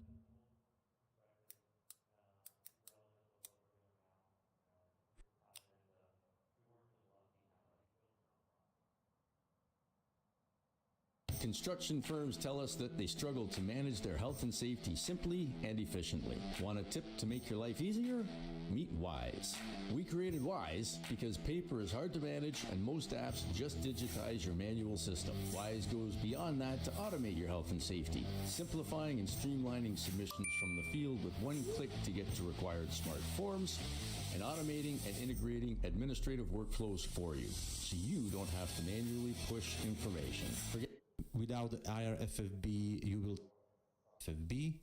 But first, let me go through some changes they made. So the most exciting change for me is that now that IRFFB will save your settings for each car and each track. As you know, you have to change your force feedback settings on each track because the force feedback feels different, and you have to have separate settings of the force feedback for each track. So this is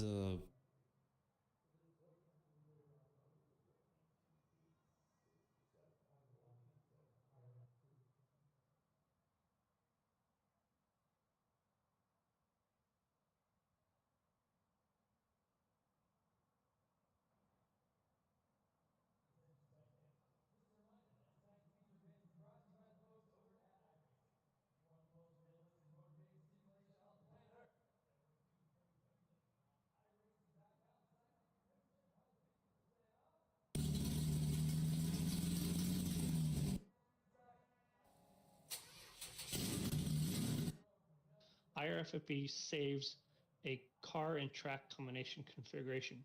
The previous versions would only save it per car. But when I was going through and updating RFB, I realized you really need it's a car and track combination configuration.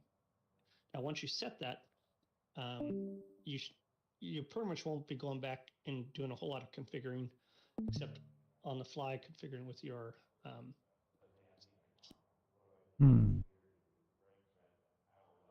you'll feel it in your hands now before you actually hear it.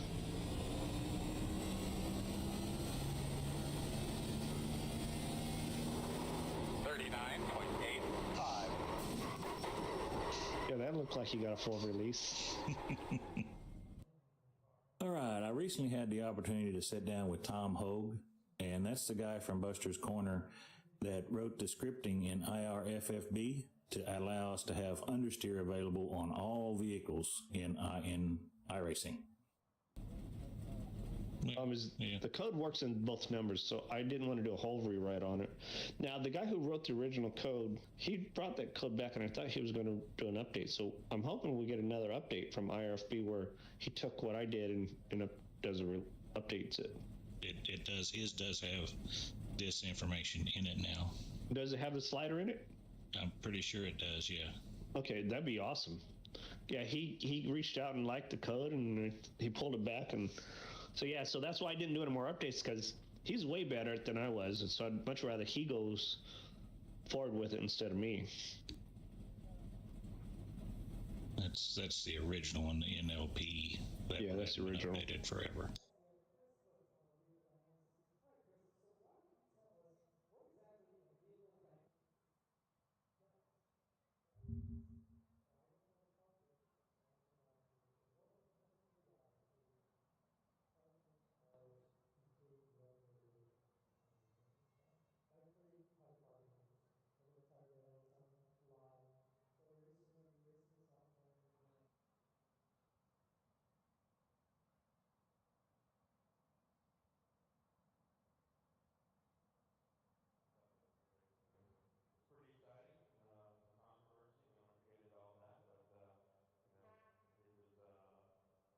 So I guess this is the one that we're getting here.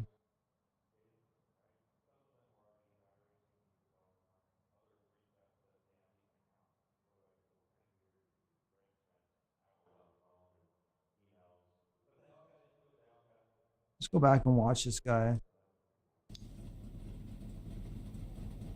This one. Yeah. Oh, he did. Well, that's even better. That's awesome, right? Oh, so that's a copy of my. Oh, that's good. He pulled it right over and put it back on his. That's great. That's what I thought he'd done, yeah. Okay, yeah, I will.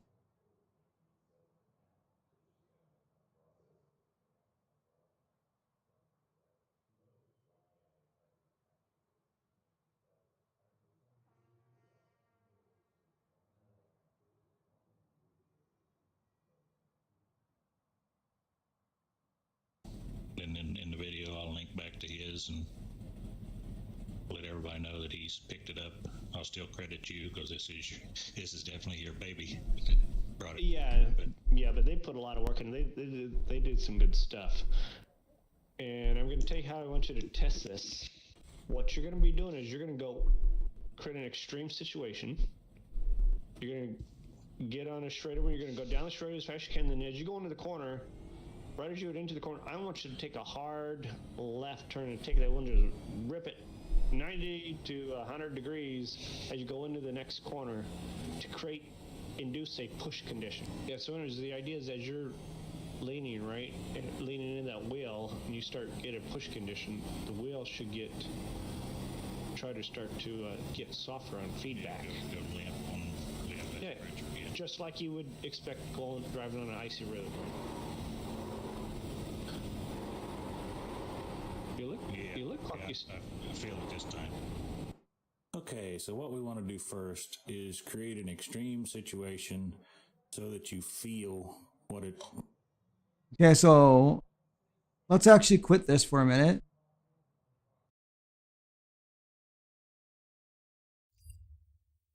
And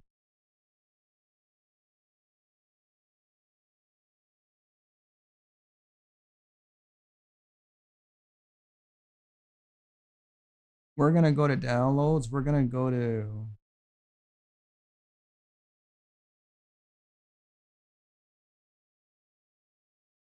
oh yeah, it does recognize my PXN V99.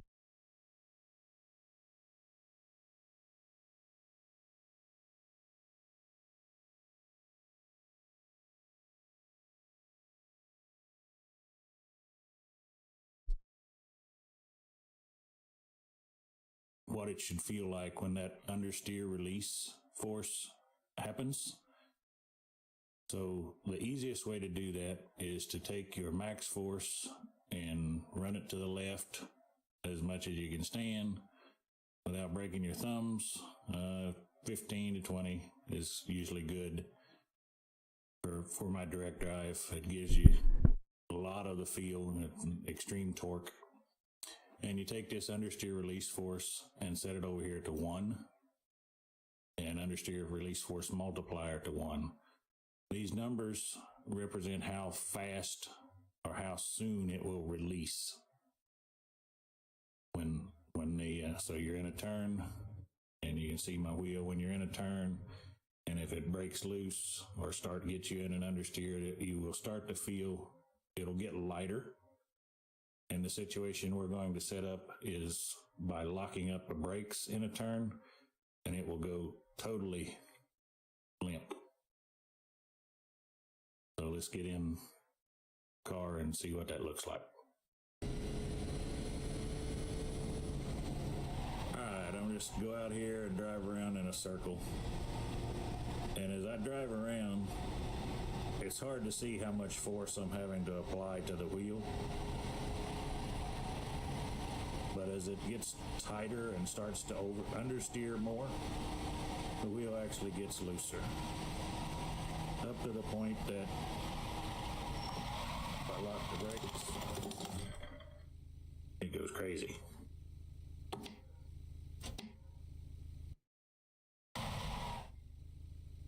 Right to what we normally would have. We can go back up here, put our max force back to the right to what we normally would have. And keep in mind that this max force slider is backwards for some reason, for what most people would understand. You would think that 65 would be more force than 5, but I don't know the logic behind it. I just know that's how it works.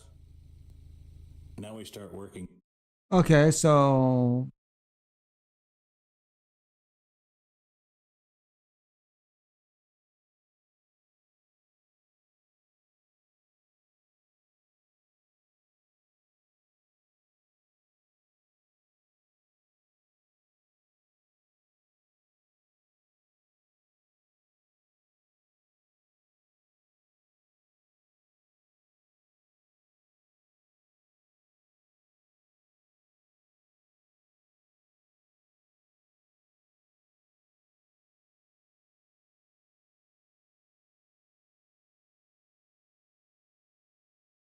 this number to the right so that it doesn't release too early.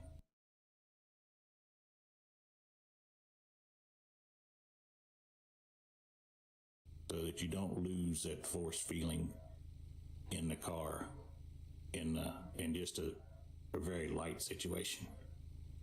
What I found works best for me on this particular car is about 20.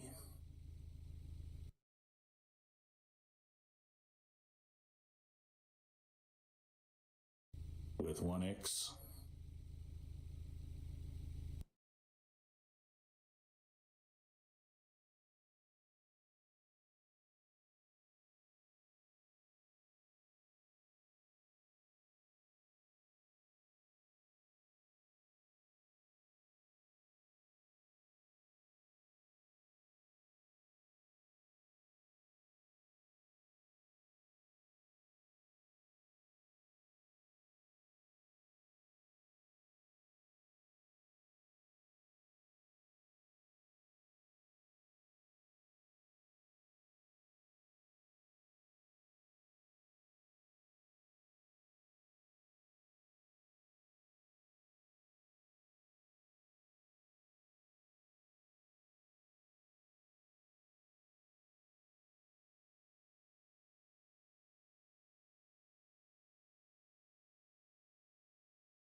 Okay, so let's just jump in now and see it. Is this gonna work? We'll get back in the.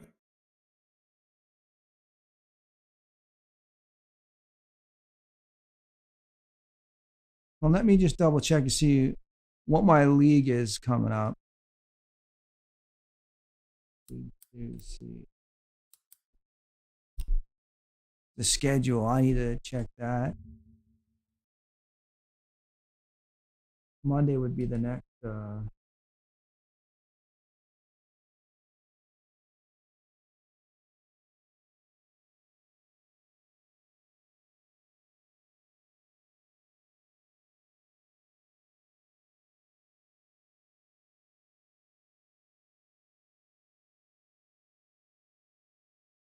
Today's what? Saturday?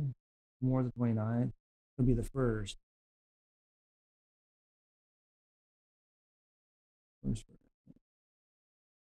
No way. Monday would be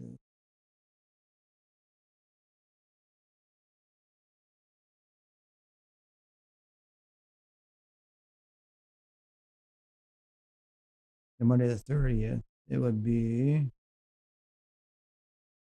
mini. Be open 360s, dirt mods. Open 358. Oh, I-55. Okay.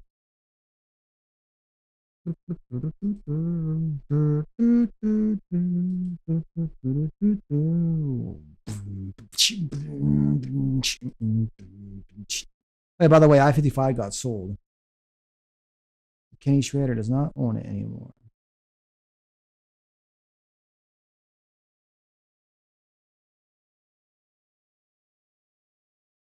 And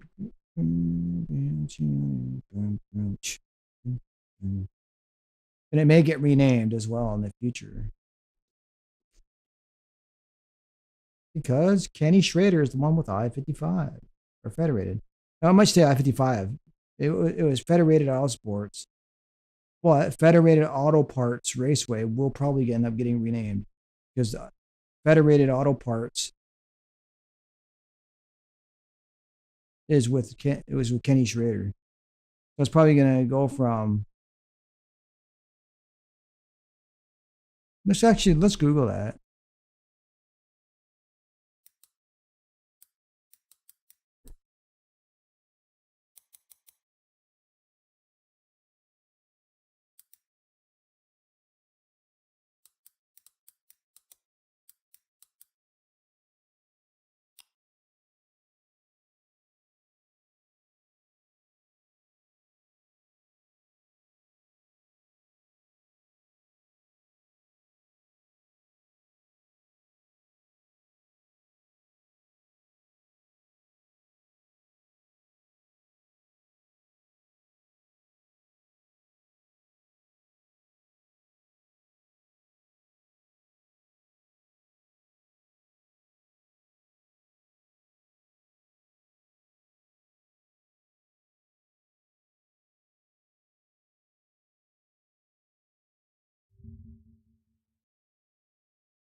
So Josh Carroll will buy I-55. But there's no saying that Federated is going to be on board with Carroll. Because you remember, Federated was committed to Schrader for 29, 30 years, I think? Or 26 years or whatever. How many years he said it was on his show? But there's no stating that Federated is going to stay on. So Federated might leave. So it'll just become I-55 Peevely or a new sponsor. But hell, it was nice to see Federated Auto Parts Raceway I-55 for the longest time. So it might just become I-55 Peevely, Missouri. Now the question is, will it continue to be I-55 forever? Or will it be destroyed like almost all the other tracks? Actually, Irwindale just got, shut down because of their lease deal. Same thing with Humberstone not long ago. The 2 tracks already this year closed. The racing is dying. And the sale of this here, I don't foresee, my honest opinion, I really don't foresee this. They say the track's in good hands, but I don't foresee Federated Auto Parts staying with the track after the ownership switches because it just ain't Ken Schrader. Ken Schrader had the deal. So I don't foresee Federated Auto Parts staying with the track, my honest opinion. I want to be optimistic, but I see hard times for this track. Unless they can come up with a sponsor and keep it relevant, keep everybody going there. We'll see what Josh Carroll can do in the future for I-55. Because I know what Ken Schrader and Marlar did for it. Yeah, they actually kept it running pretty good. I don't think they got a next year schedule, do they?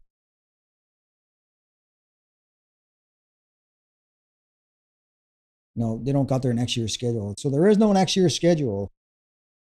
But we're going to find out. Because next year when it opens up, it is now under the ownership of Carroll. And that's what Ken Schrader said. But I'll be back in a minute.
Okay.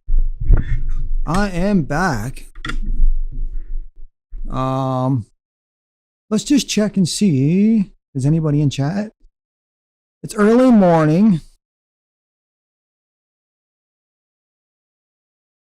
It's early morning. And we are about to test this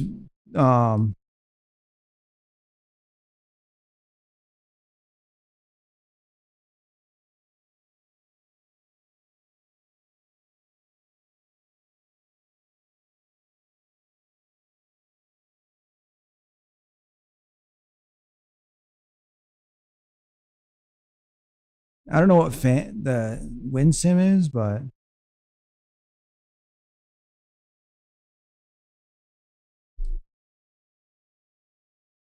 here we go. We're gonna run I-55. We're running IRFFB.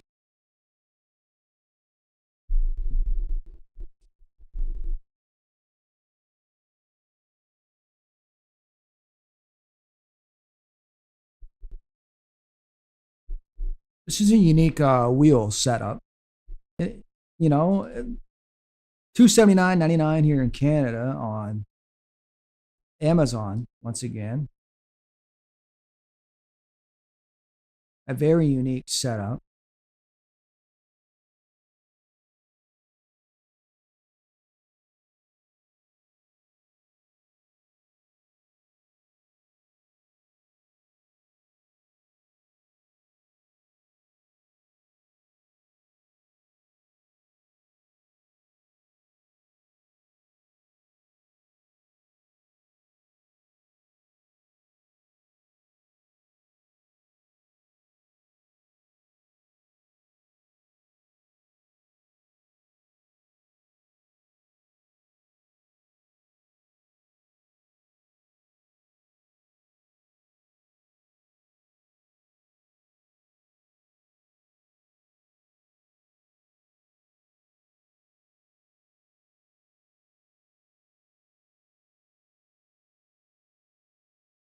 So, as we all know, it should show there should be no force feedback settings in iRacing due to the fact it should be all grayed out. No, it's not. So, let me just double check why that's not working.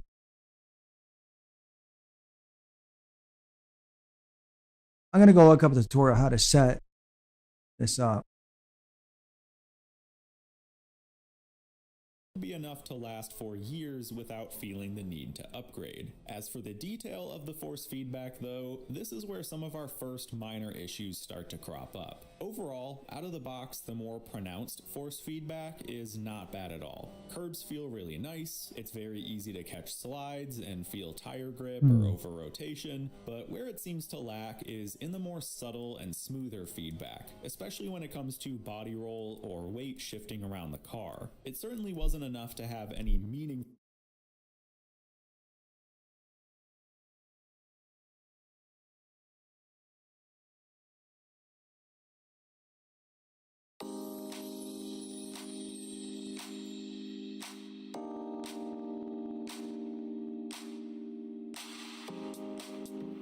This is an amazing feature. We have also a new mode in IRF mode you forget. After you have installed, a good idea to go through the settings, and I will show you how to set up the IRFFB after the new update. The first thing we have to do, we have to download the IRFFB, of course. I will leave all the links I will be mentioning in this video in the video description. Then we need the VJoy to run the IRFFB without the delay of the forced feedback. Okay, so let's install this VJoy shit. Let me guess, it's gonna ask me to reboot.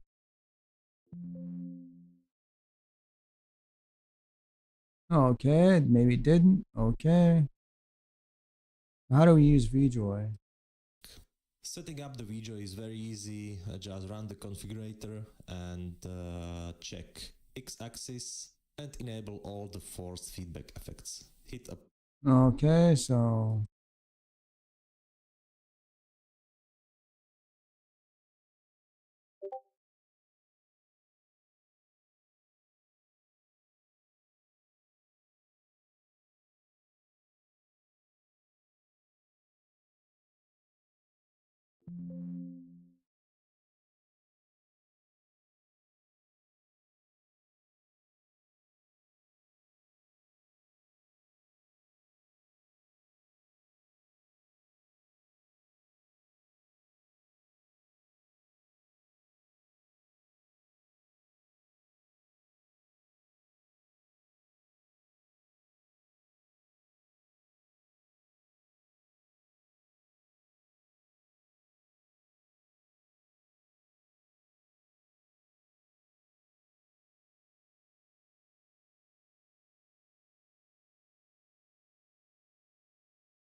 okay, so why is my device not working?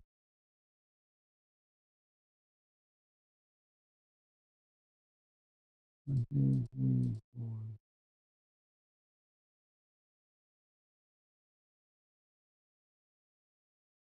One,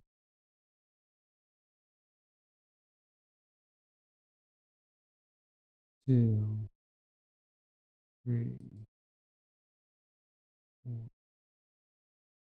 five, six.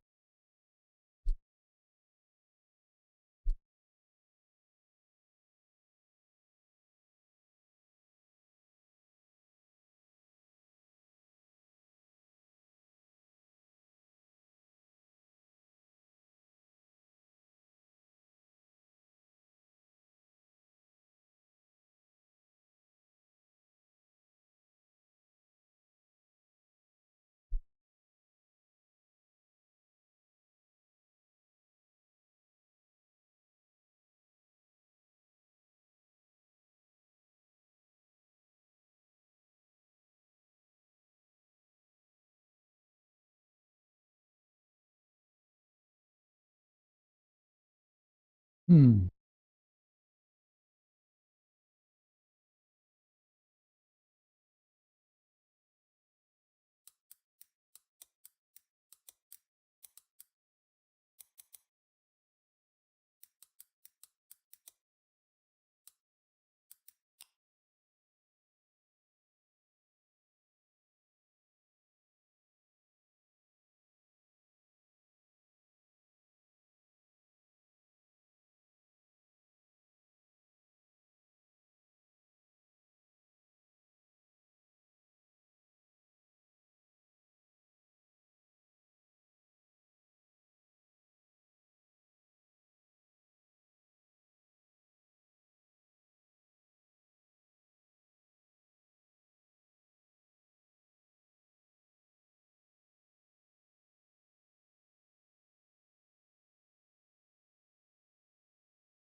There we go. Okay, so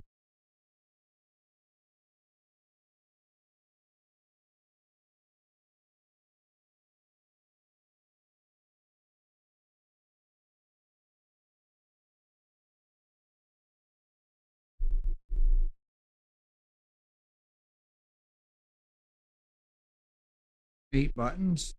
1, 2, 3. Okay, so let's see. 1, 2, 3, 4, 5, 6. 8 buttons. 1, 2, 3. That's 9.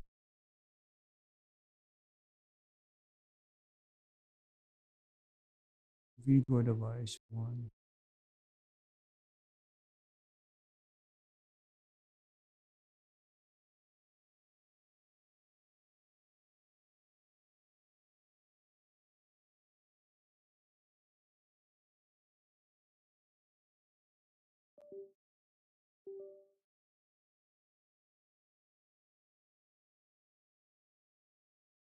So let me just go back to the tutorial. I'm learning how to set up VJoy and shit. Apply and forget. After you have installed So what's his joystick? Oh, it's 1. hit Okay. apply and forget. After you Okay. have installed Make sure everything's checked. Apply. Forget. Okay. IRFFB and VJoy, we can start the IRFFB, but first let me go through some changes they made. So the most exciting change for me is that now that IRFFB will save your settings for each car and each track.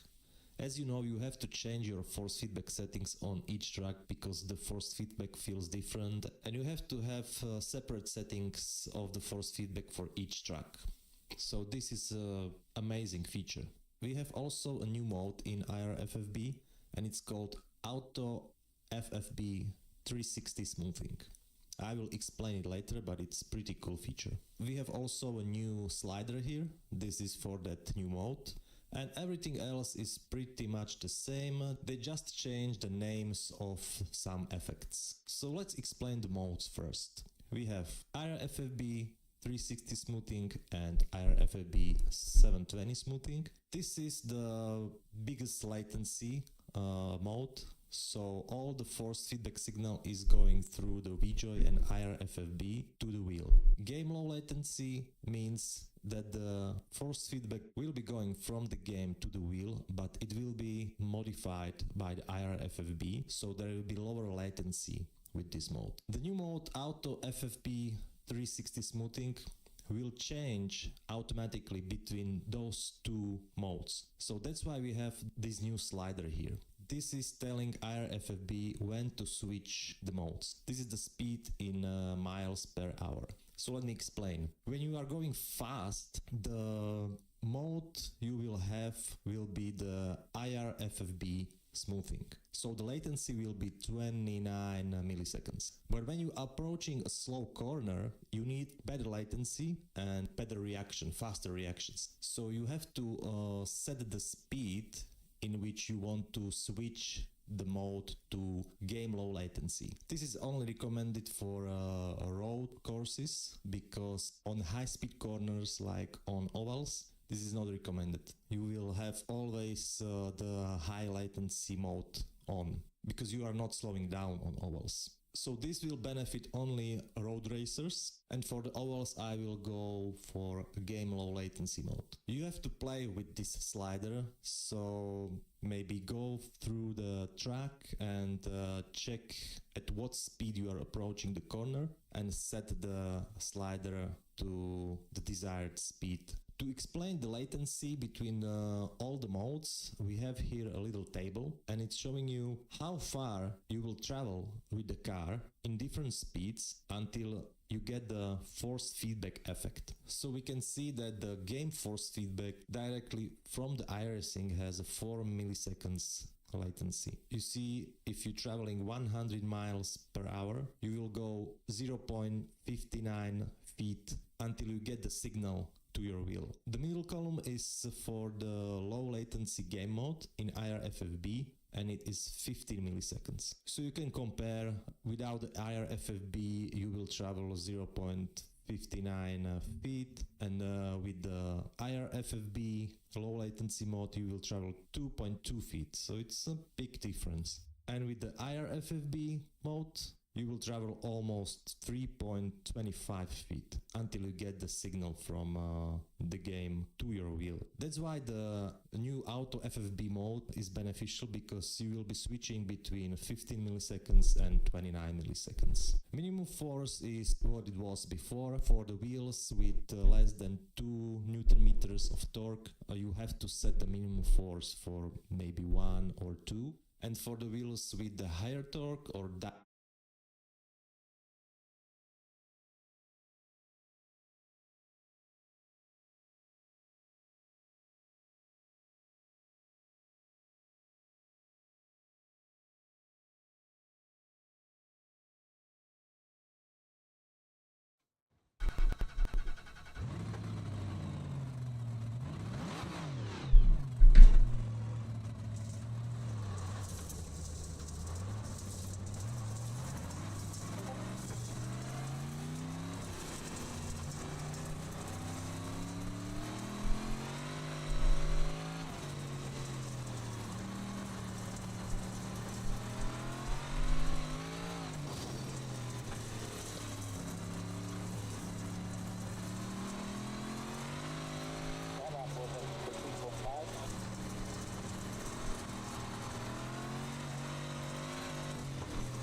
So the all-time best is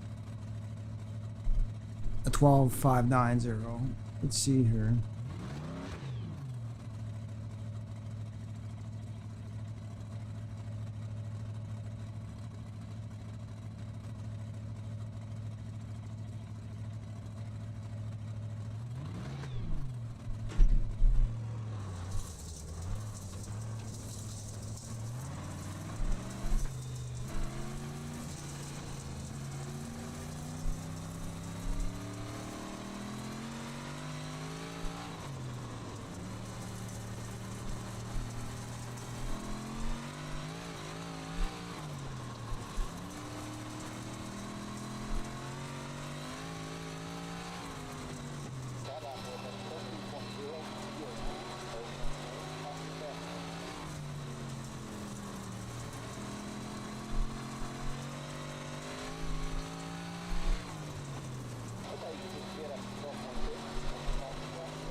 Direct drive wheels, leave it on 0. Max force is basically the strength of the force feedback, and it's still opposite to what you think. If you go higher, you will have less force feedback force, and if you go lower, you will have more force feedback. So you have to play with it and set it for each.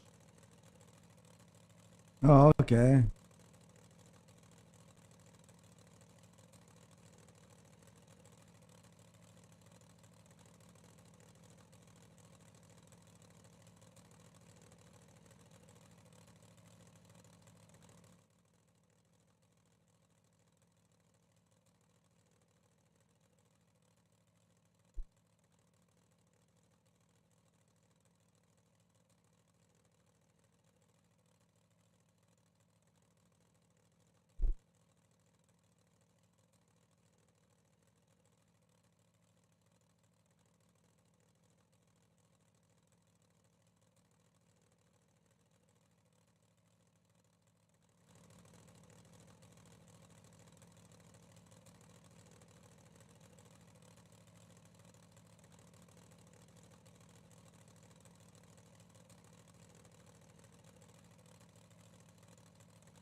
each car. Damping, this setting will be removed in future versions and it should be on 0, so we can skip.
Okay, so I just did some settings here.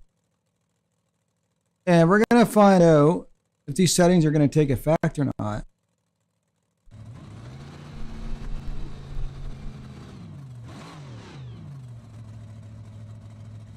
So the whole idea is to make this a lot more. I really don't feel like it's making a difference, but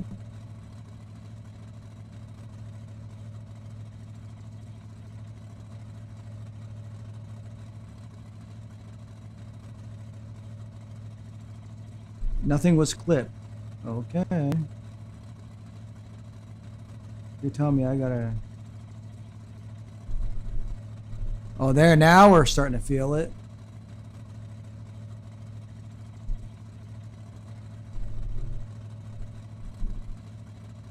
Oh, now we're starting to feel it, boy. You gotta get down in the 15s to feel it. Whoa, there we go.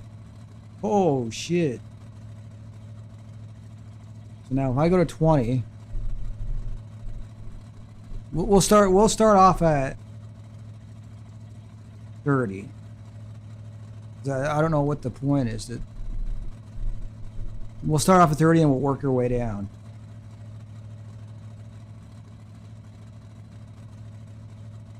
Okay, so here we go. Let's do some laps.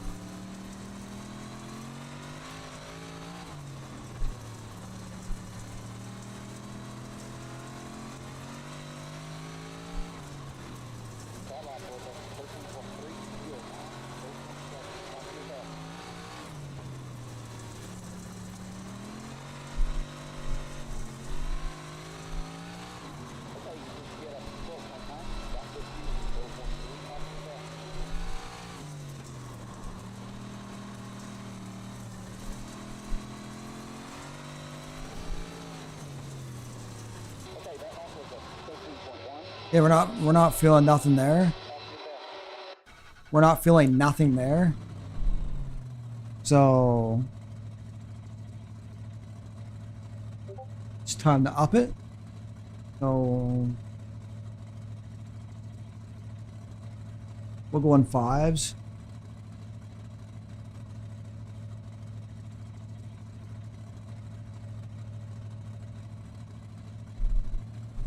Yeah, we're starting to feel it a bit more.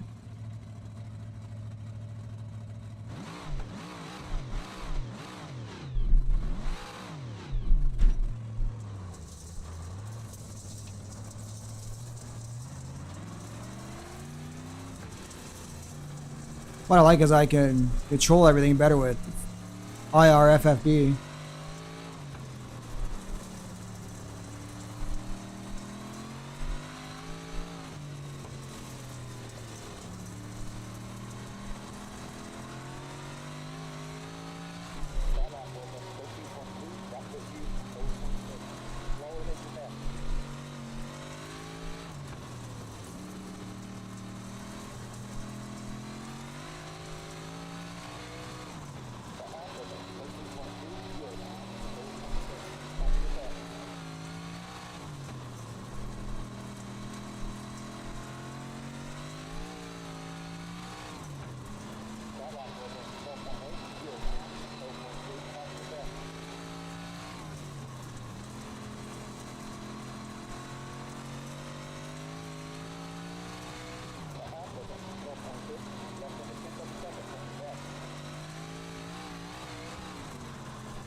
So we're gonna lower it some more.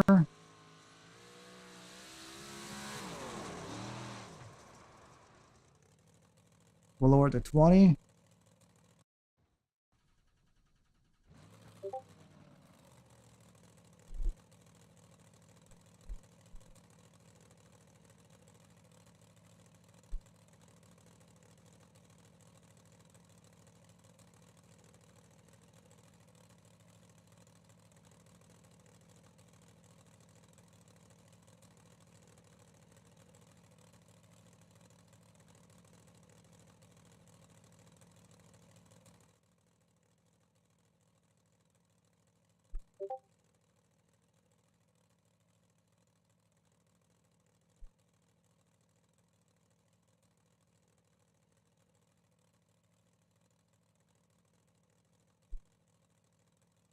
Twitch ain't my main platform. Due to the fact that Twitch itself has faults, like no free speech. On top of that, copyright strikes. They'll allow a chick to show their body, but a guy can't. Just bullshit. But I'm on Twitch anyways for those people that want to watch. So if you want to watch and you're on Twitch, all the power to you.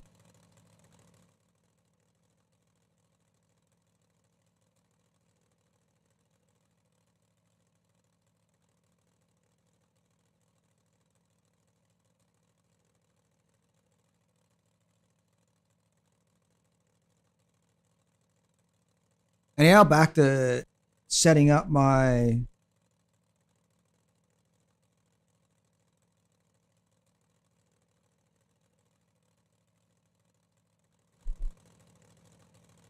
force feedback here. It is coming in slowly.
Let's see here. Car. Where is that video? This bump intensity, its effect was previously not. Check used car specific settings because IRFFB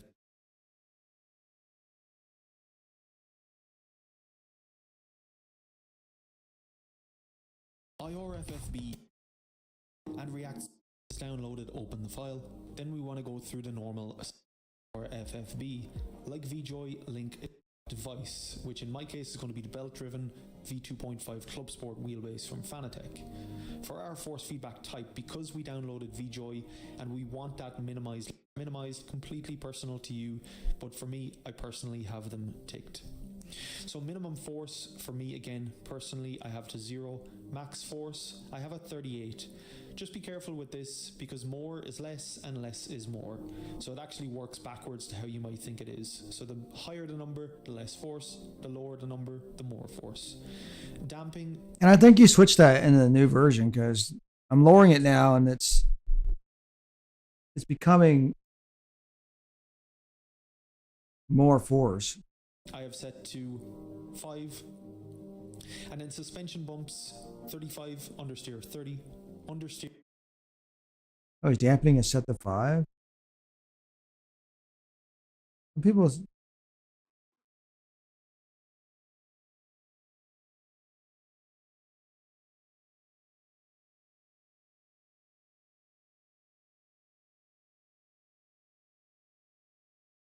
I don't think you get understeer in this, dude.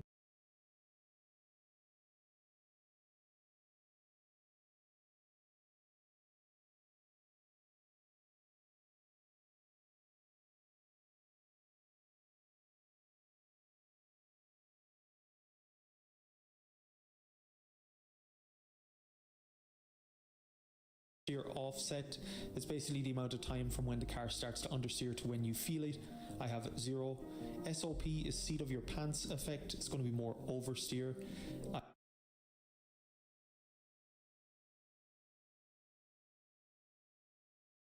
There is no SOP for this wheel.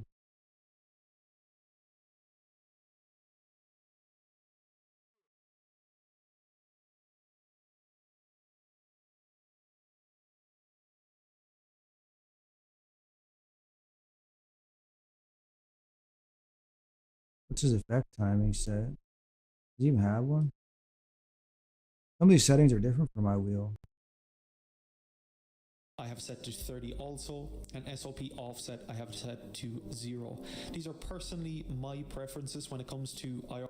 Once you've opened up iRacing, there is one more thing we need to do. If we press and hold escape and we go to options, we need to calibrate the wheel. So once here, click on your steering. Oh, that's why.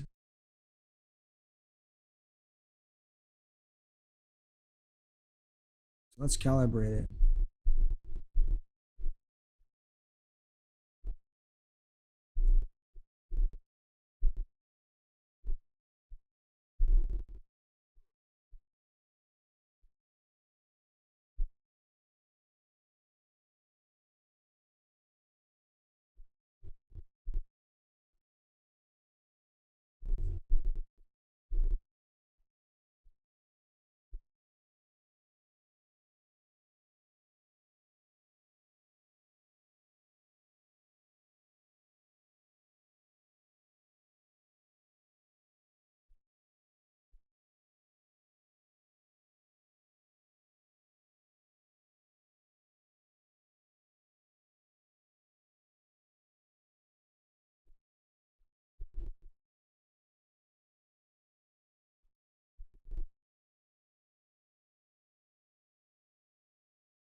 And then we need to turn it until it reaches the end of the bump stop, and then all of the way the opposite direction also. Okay. So the number you should see here is around 65,000. Bring it back to the middle and just do the normal setup. Click done. Turn left 90 degrees. Click done. And then our steering is also cut. By the way, when you turn your wheel 90 or 90 degrees or whatever, I always look at my wheel and I turn it like this to make sure my wheel is actually level like that. So right there, my wheel would be 100% like that. So this way, right about there, it's 100% that way. So now when you bring it up to here, it's 100% up and down. And that's how I do my wheel. I always have my wheel so it's fucking perfect like that. Whether I'm doing dirt or whatever. Calibrated. Past this, we need to get out on track. Probably a good thing to do at this point is to have your IRFFB open in a separate window. Go do a few laps out on track. Understand how the car is behaving a little bit differently than the standard iRacing force feedback. That's super important, I think. First is to understand the difference between both before we go about setting different values in the suspension bumps and understeer off steer effects also. So personally, I would recommend getting out onto a bumpier track, something like Long Beach or also Sebring. But if installed correctly, you should immediately feel a difference, especially when it comes to understeer and oversteer. So let's go on. Let's go and try this now. They said I should feel a difference after calibrating.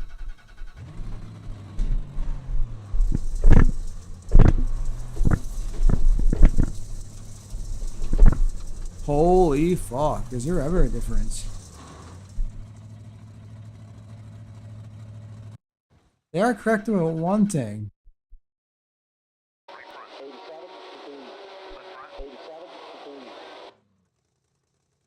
They are correct about one fucking thing, and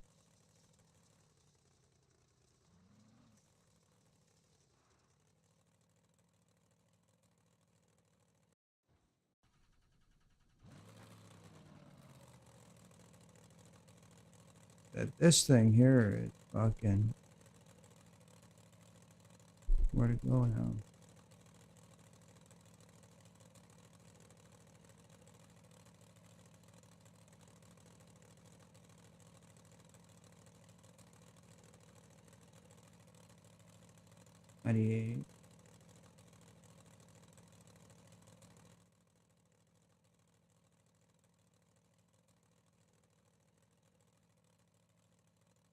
We'll say that.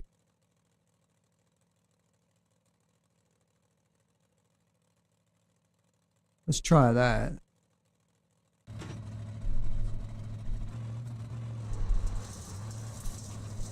Let's see what's clipped here.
The pounds started melting away, just like that. I could hardly believe it.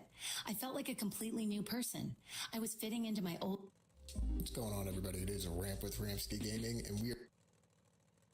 issue that I was having where the iRacing force feedback on my G29 just felt like it was lacking feedback-wise, that I couldn't tell what the car was doing.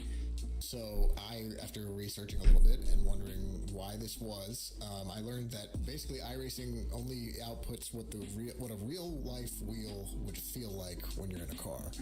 And that's well and good, and maybe that's even better for somebody with a higher end wheel, but if you're on a lower tiered wheel, like I think the majority of the community probably is, then, try this program out when you're running with iRacing and see if it makes a difference, because it significantly improved the feel of the game for me, because I'm so used to all these other sim racing titles, and then whenever I hopped on iRacing, it just didn't, I couldn't feel what the car was doing. So anyway, let's take a look in the description. You'll see a link for a program called IRFFB, and I could be wrong about this, but I believe one of the developers of the game might have released this for people with lower tier wheels, so they can feel, so the force feedback feels a little bit better. Now the downside of this is it does introduce a small delay, and it's about 28 milliseconds. Now, after playing for a couple days and testing this out, I believe that the delay that it introduces is hardly noticeable. I don't even notice it. I wouldn't say hardly noticeable. I don't notice it at all. And maybe that's because I'm an average sim racer, just a normal dude or whatever. But the game feels a lot better to me. It feels like R Factor 2. It feels great. Anyway, I'm going to have the link down in the description. It's to this program, IRFFB, and I'm just curious on how this guy sets his shit up. You will simply... I have to do is launch IRFFB, and I'm good to go. That way you don't have to install any third-party programs. There's a way to do this where it introduces less delay, and it's about 15 milliseconds that you would save. But honestly, this is easier to find out if you like this. If you don't like it, just get the program, run it in the background. If you have a G29, pop in these settings. I can't say that these settings are going to work for you for everything, but basically I like to have the minimum force on 10, maximum force on 30, no dampening. Okay, let's try it. Wait, he's running a G29? Let's go look up the specs first.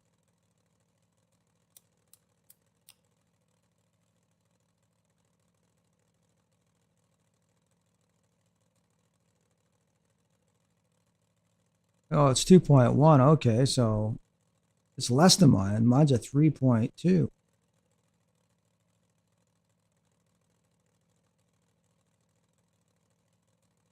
Let's try his settings to see if they're right for me.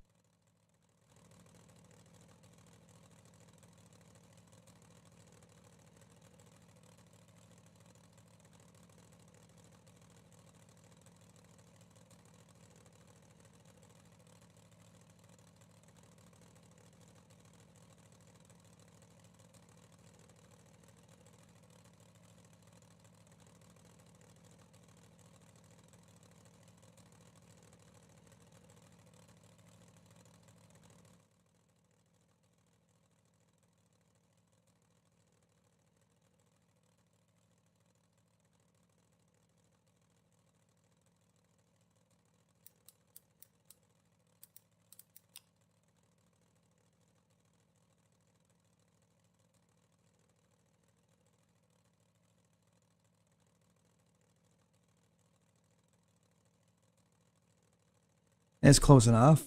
He's got almost halfway. Okay.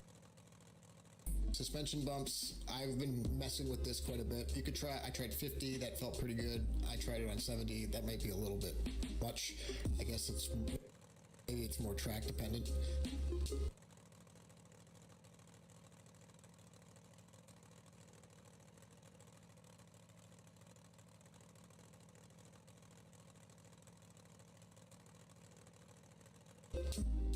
SOP effect, which I think is called seat of pants effect. I could be wrong about that, but I don't have that. It's giving you more information about what's going on with the car when you're, you know, going pretty fast, I guess, is that could be way off. But anyway, I got that at 30. I've been messing around with this for a couple days, and this is pretty good. This is where I have it right now. It makes my wheels feel 100 times better than what it used to feel like in iRacing. So anyway, I have, this is automatically checked. You can't really change that, so that's good. And then use car specific settings and reduce force when parked.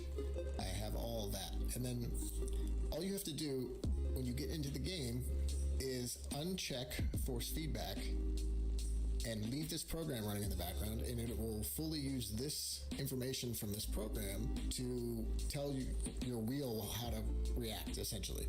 So give it a shot. Let me know what you guys think. This is something that was kind of popular a couple years ago, it looked like, and then it kind of died off. And I guess that's maybe because the higher end wheels don't need this. But I do think this made a night and day difference for me. I have a couple buddies that tried it. They love it. So let's give it a go now.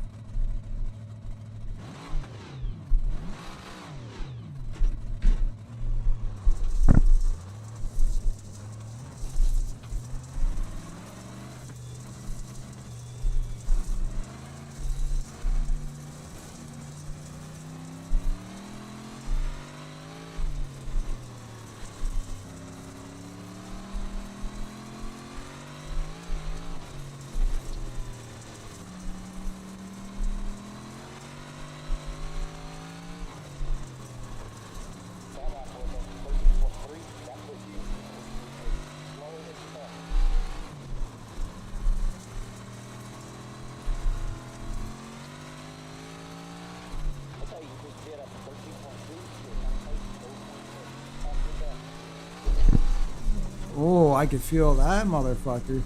Oh.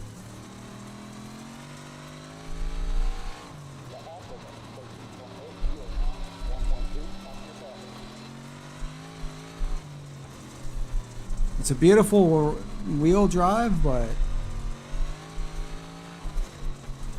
when you tap the wall, you're gonna fucking feel it here.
I honestly don't know if it's supposed to be that intense. 40.90 samples were clipped. And here's the settings that we've been using, and you know, give it a shot. Let me know how it works, and if you guys found it helpful, you give me a sub, give me a like. I appreciate you watching. Thanks.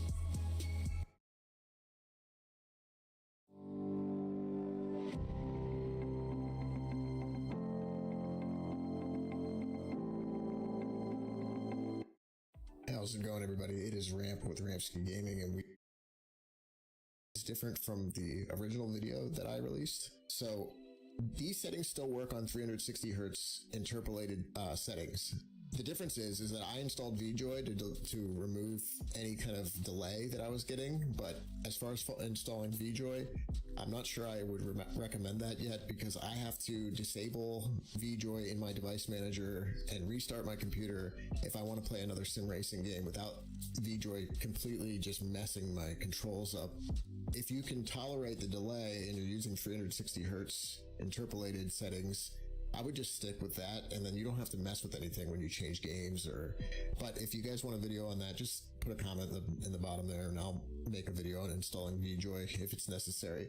And here's a quick disclaimer. I'm adding this in at the end, but basically, if you do not have VJoy installed, you need to have force feedback unchecked in iRacing, and you need to use 360 hertz interpolated or just 360 hertz for your FFB type. If you do have VJoy installed, then you need to enable the force feedback settings in the game, and you need to use one of these other settings, the 60 hertz direct, any of the direct modes you can use with VJoy installed. So I just thought I'd have to include that real quick. So Okay, wait a minute. What? use one of these other settings, the 60 hertz direct, any of the direct modes you can use with VJoy installed. So I just thought I'd have to include that real quick. So the MX-5 Cup car here, we have minimum force at 18, maximum force at 35, damping at 0, suspension bumps at 30.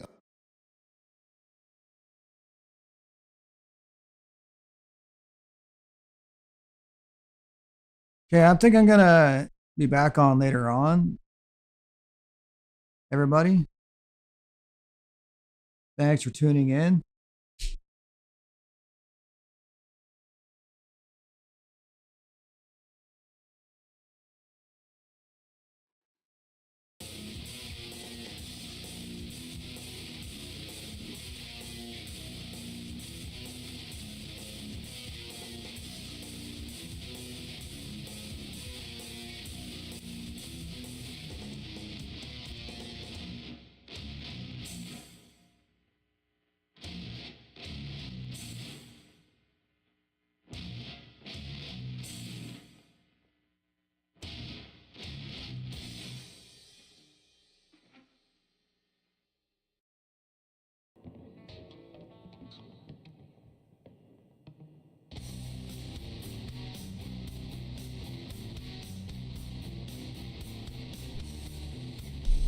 This fucking IRFFB needs to get fixed or set up properly for dirt racing.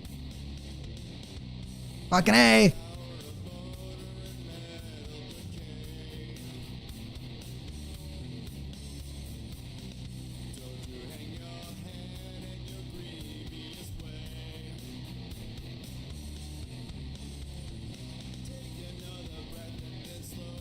Can you believe the stream's over already? Holy shit, the stream's over.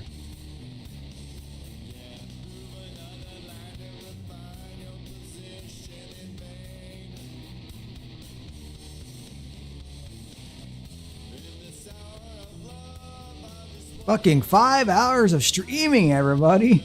5 hours, holy crap.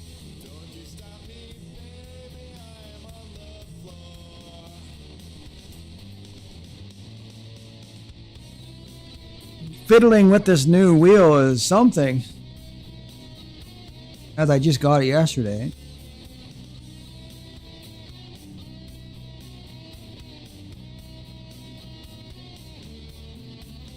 We're definitely going to get some top fives with this thing. Definitely going to get some wins. Maybe we'll head into the rookie class and the legends and pull a victory on Lanier. Easy win.